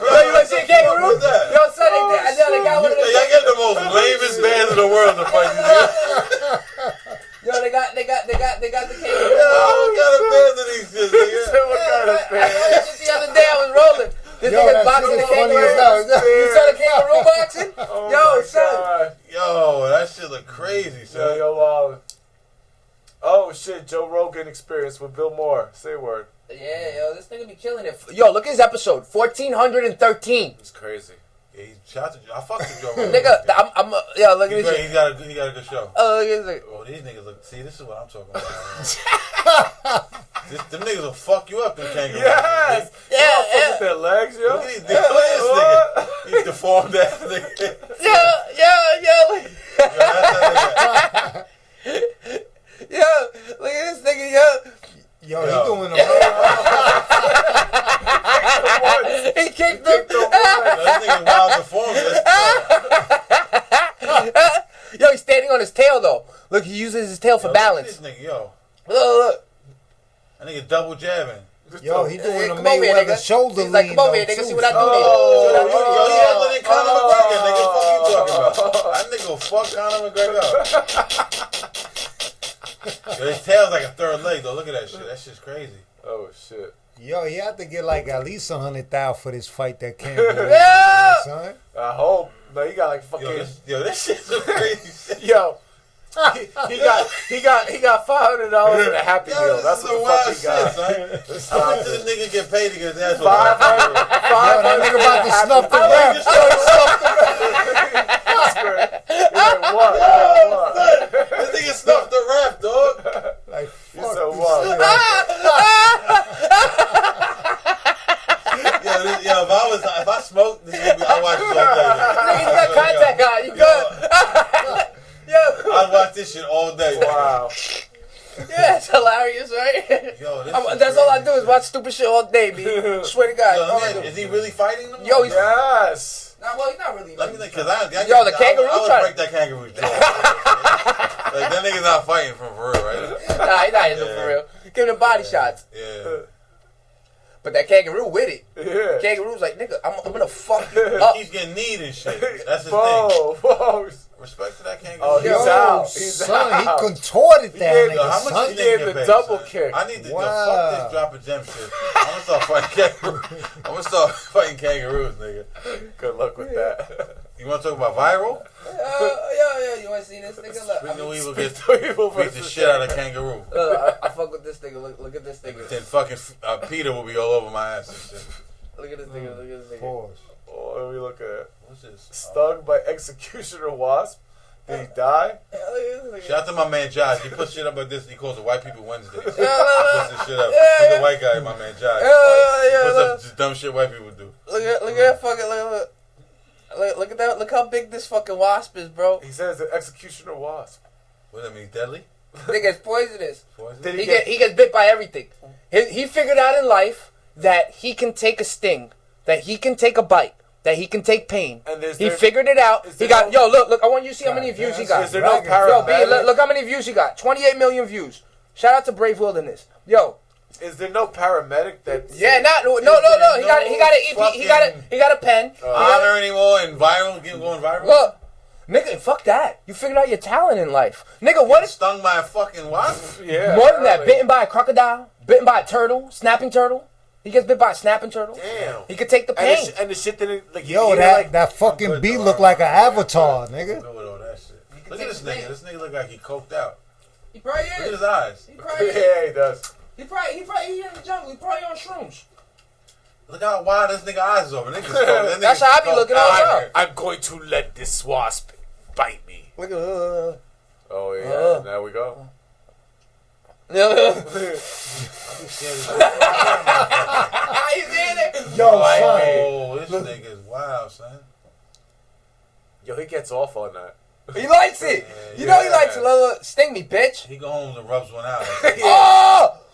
Wow. Oh! He's gone.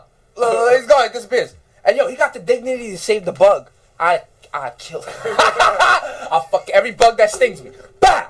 Alright, so what happens now? He just Watch. deals with it? Watch. He deals with the pain. He deals with the red arm. Are they He poisonous? bugs the No, fuck out. They're not poisonous. I think it's the pain level. I think it was like the seventh in the jungle.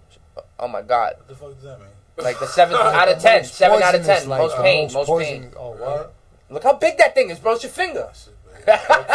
Pause. Really? You just clutch it. Nigga watch, though. Nigga watch. Look at his wrist. Look at his whole vein. Look. Step your watch game. What's his nigga name? I don't even know his name. Brave Wilderness. Brave Wilderness. You need to get a better watch. Step your watch game up, brother. Wow. Nigga dying right now. Look. Dying right now. He's dying right now. Son, but that was a little ass bite, son. Oh, what you want, a bigger bite? Son, but yo, that shit ain't even swell up like. But you got something else to show us? You want to see a bigger crazy, lad. You got a bigger bite? This nigga's sick. He telling t-shirts. Oh, look at this nigga's the ultimate marketing genius, nigga. This nigga. I'm gonna let a kangaroo knock me out. I'm gonna get a t-shirt of that shit. Let's see.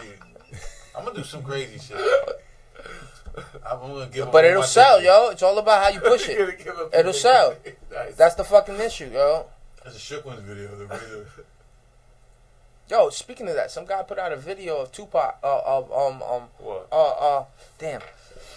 He put out a video of like the day that Tupac got killed or something like that. From like, oh yeah, from like a POV view. What you thought about that? Who was that? He's nice. He's, Did you think about that video? Malone, wasn't it? No. It's no, he did something too, but Ken Bader did something too. Like Malone did it from Pac's point of view. That's probably what you're talking about. Yeah.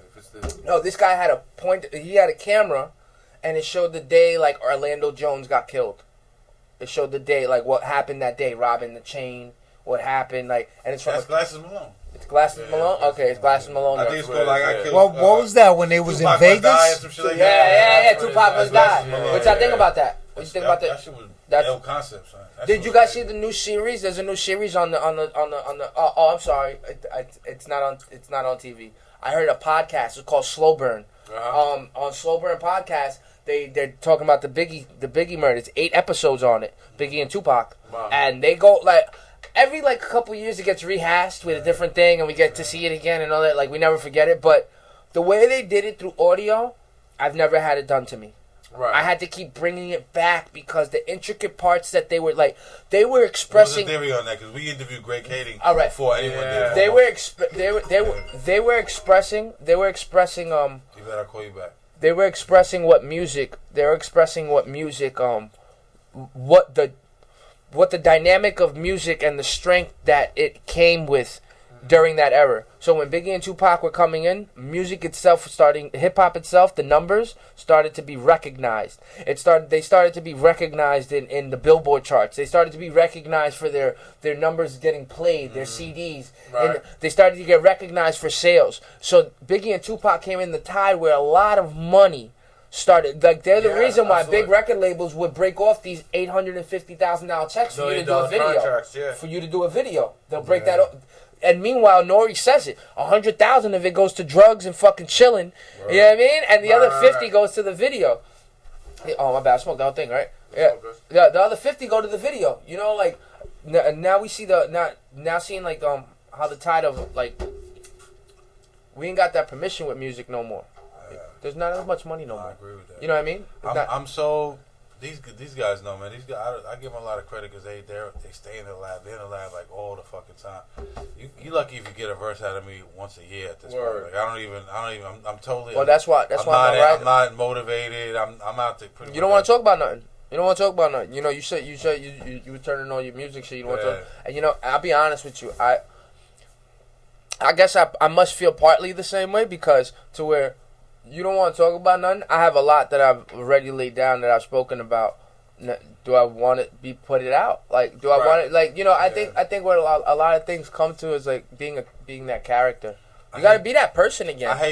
What discouraged me was I don't want to put music out for someone who's not listening. Like, you know what I'm saying? What the fuck is the point? You know what I'm saying? I don't. That's how I look at it. Like. And that's why I think that eventually I'll be. Because of you saying that, I already felt that, and I've been over that. Yeah. I don't make music for everybody. Right. Who do you make music for then? If you hear son, we haven't chopped it up. So when we're gonna cut this up in like 5 minutes. When we finish this, I'll just give you 3 songs. I'll give you guys 3 songs. I gave him 3 songs in the car, and that's all he needed. And that's the wave I'm on. It's not a. You played me a lot of shit that night with Quest. The crazy shit. Let me tell you something about. Not to cut you off. The crazy. When we went to go play pool, me and Quest. Yeah. So we got a little saucy and shit. We come back to Quest crib. We went out somewhere. We went to that old shit where the casino used to be on. Remember that club casino on the BQE? Yeah. Go over there? No. Yeah, by the BQE. Yeah. Anyway, so we get back, right? I have no ID. Everybody a little, he ain't no D. Everybody a little saucy. They don't care. Fuck nigga ID. Everybody got a little saucy. This nigga Quest, and this nigga starts playing diss tracks. Yo, hear this shit. This nigga's Quest is this and this nigga on the track, and he's playing me some shit. He serious? And these niggas is, and I'm sitting there drunk and shit. I'm like, yo, what the fuck? And I'm fucking the fuck. Yo, multiple joints, not one, multiple joints, and they're like talking to each other though. But they're not dissing each other like you bitch ass. They're dissing each other like subliminally. No, we're being direct. But it's like it's moments. It's moments, exactly. Moments. It was kind of ill. Wow. So like, moments. And he's talking like, well, I was mad at you for such a. They're wording it better, you know what I'm saying? But when I have but I was trying to tell you this, and you wasn't. The reason I ain't focused, and this nigga's breaking it down, and he's breaking it down. I'm bugging the fuck out, nigga. I'm like, yo. That's why I can't wait. I told him, you like, see how you just shit together, like. You see how you just broke that shit down. I seen that shit. I seen that shit happen live in front of my house. This nigga's telling Quest, yo, I perform better. This nigga like Quest is like, yo, I spit better. He's like, I got a better presence. He's like, yo, and then and like 2 minutes later, they're like, yo, but I love you and I love you back. And it's like, I mean, I love you. Go to that shit too, like. Nah, but that's. I killed you in a verse. No, what I used to tell you, I said, put me right now. I used to call the nigga we doing a joint. Put me right next to that nigga so I could blast that nigga out the water. I got body that nigga, son. Right, I used to call you up, right? Here you go. That's a fact. Don't send me no one else verse but Quest. Just send Quest. I'm about to blow this nigga out of the frame. Yo, but I can't wait till I do have like a release. I told Quest, I said, my nigga, just when I'm performing, see, I haven't. Doing shows is dope because you got to flex the chest, right. and if you do it right, you market yourself, you get followers, you get friends. If you want to take it that far, you can go record and make dope songs with people. Doing shows is a big ass. That's if you're a rapper, you should be at a show. Even if you're not performing, you should be at a show if you're an artist. If I could perform all the time, I would. I love the energy, the vibe. See, I'm not a studio guy anymore, but I would like if I was Quest hype man a couple times. The energy was just crazy. Yeah. I love it. You know what I mean? Now, done right, that's what you get from it. Now, when you choose like to hold yourself back and you're right. You fighting with shit? Yeah, I'm good. Yo, tighten that for me, last measure. The bottom, the very bottom. No, the very The screw. Yeah, righty tighty, lefty loosey. There we go. That's good. Nah, keep going all the way. Oh, this way. Yeah, that's it. Tilted forward. I don't want it to fall. Nah, but like I noticed, like going to shows and doing all this music, I noticed that I'm not getting satisfaction from 8 to 10 minutes. That's why like I did comedy twice. I got like a 5-minute set in Creek and Cave before it closed down. I did the basement. I think that's what you should be. And I really like the comedy. I'm gonna get a lot stronger in comedy, but music. How do you do it? You write a set? How do you do that? I know you got to work it out in the material. I mean, honestly, I write down jokes all the time, like I do, but. Honestly, they're pretty much here. What was the reception when you did it? They were great. Like, I mean, I'll get into it. Like, the first joke I told, like, I knew I love women. Like, I love women. Like, I knew I loved women ever since I was younger. You know, like, not on, like, no Me Too movement. I ain't stalking no bitches. I ain't trying to do no crazy shit. But I love women. And I know I love women because when I was younger, I ordered, like, $800 worth of porn. I was 4 or 5 years old, and I ordered, like, that 5 years old? Yeah, that pay-per-view button was healthy. I kept pressing it, and I would see titties and blondes and women, and I would love it. My little finger would get hard, right? 5 years old? Yo. And then when the nigga... Yo, hold up. And then when the nigga would come into the crib, and he would pull the hammer out, I would get scared and change the channel. Like, ah! Like, yo, that thing was bigger than me on the TV, bro. Yo. Like I said, John, I think I'm built for comedy. So, hammer, go. Nah, but yeah, like, Pause. Run DMC, pause. Nah, but, so, like, going forward, like, I realized, like, even, like, the first time that I had sex with a female, like, I realized that I wanted something. I wanted to see something more from a film. I always wanted something extra. You know what I mean? So I would always be the weird one, and I would do it on purpose. What, you wanted to get your ass licked? No, I would just do shit. I would just do shit just out of people's comfort zone. Like always with sex. Like even having I had my first threesome. I invited 5 girls to my house by accident. God damn. Listen, I was supposed to chill with my niggas in my house. They didn't want to come. The girls were like, we'll chill. And I'm thinking it's cool because it's cool. It's 5 women, right? No, it's not cool. 5 women, they're women. They're girls. They just talk about girl shit. Right. So me being a dude, I brought out a little Bacardi. You knocked them all down? Nah, B, I knocked 2 down, but it was very bad. It was horrible. It was horrible. Why? I did all the work. I did all the, like, literally, they didn't do nothing. Yeah. They would like roll over and wait to have sex. Yeah, like young. They would really do nothing. Like I've always been like the tool. Right. You know what I mean? And I think I've always. Poor thing. I mean, you say it as a joke, but it fucks you up now as an older man because to have sex on a one-on-one basis is a little weird now. When you've had threesomes, when you watch porn, when you like, if a person doesn't do it to a satisfaction, I don't really care about the feeling that my dick feels. I like what my eyes see.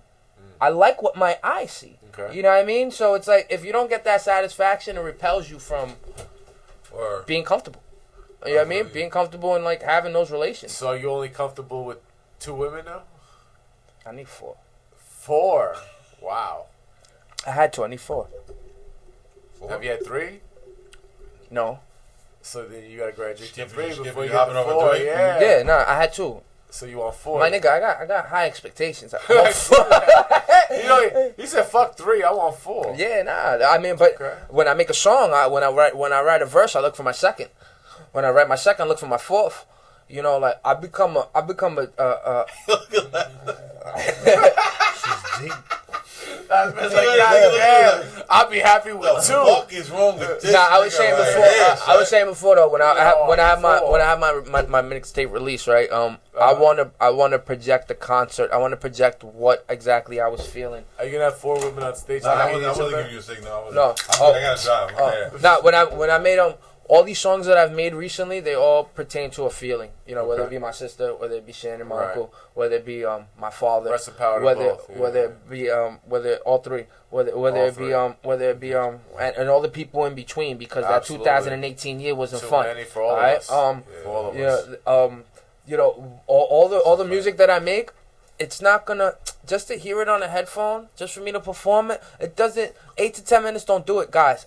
When I perform "Missing You," and I'm talking about Shannon and my uncle, there has to be a projector screen showing their pictures while I'm performing it. That's another "Missing You," the one. Okay, yeah, "Missing You." No, that's my. Yeah, I did "Missing You." Yeah, that's why I'll play you that. I'll play it. When I perform this shit for my sister, I Can't Have You Back. I need her urn on stage. I need somebody to come out and bring her urn on stage. For that night, I need my baby sister there with me. You see that feeling? That, you see what I just said to you, and you felt that? Imagine seeing it. And that's my point. I want to be that artist now. I want to, if I got these 22 songs rearing to go, if I got 12 of them that's part of Everything Is Okay, and the other 12 is on just rap, those, wherever I'm bringing out, I have to represent how they're being brought out. And right now, my mind is clicking on, I want Quest on stage when I perform the track where I'm not, am I my brother's keeper? I'm not dissing you. Am I my brother's keeper? I'm asking such a question and breaking down it. I took all of our verses. I took all of the names of our songs that he has on SoundCloud. I took all of them and put them in the second verse. And that's how I talk to him. I want him on stage when I'm performing it, just standing there. Wow. Because I want that power, and he'll do it. You know what I mean? I want that power. I want my father in the building when I perform to be a dad. I want my father in the building. I want to talk to him. You know what I mean? Like, this is the feeling I want to bring across, because this is the proper representation I feel like I deserve. And you only get the proper representation you deserve when you create it for yourself. Ain't no likes, views, there ain't no following. None of that shit is going to properly represent you except yourself. So the way you represent yourself means everything. And it's not always about fly gear. It's everything in a whole, in a total. Who you are as a person, who you are as a character. Listen, I'm not perfect. I haven't deemed to be, and I made a billion fucking mistakes. But who I am in front of you guys is exactly how a person should be judged upon, and vice versa. How I give to everybody. And that's why when I bring my music, that judgment has to be like without a shadow of a doubt. He believes in this, he loves this, and I got what he was saying. I understood what he was going through.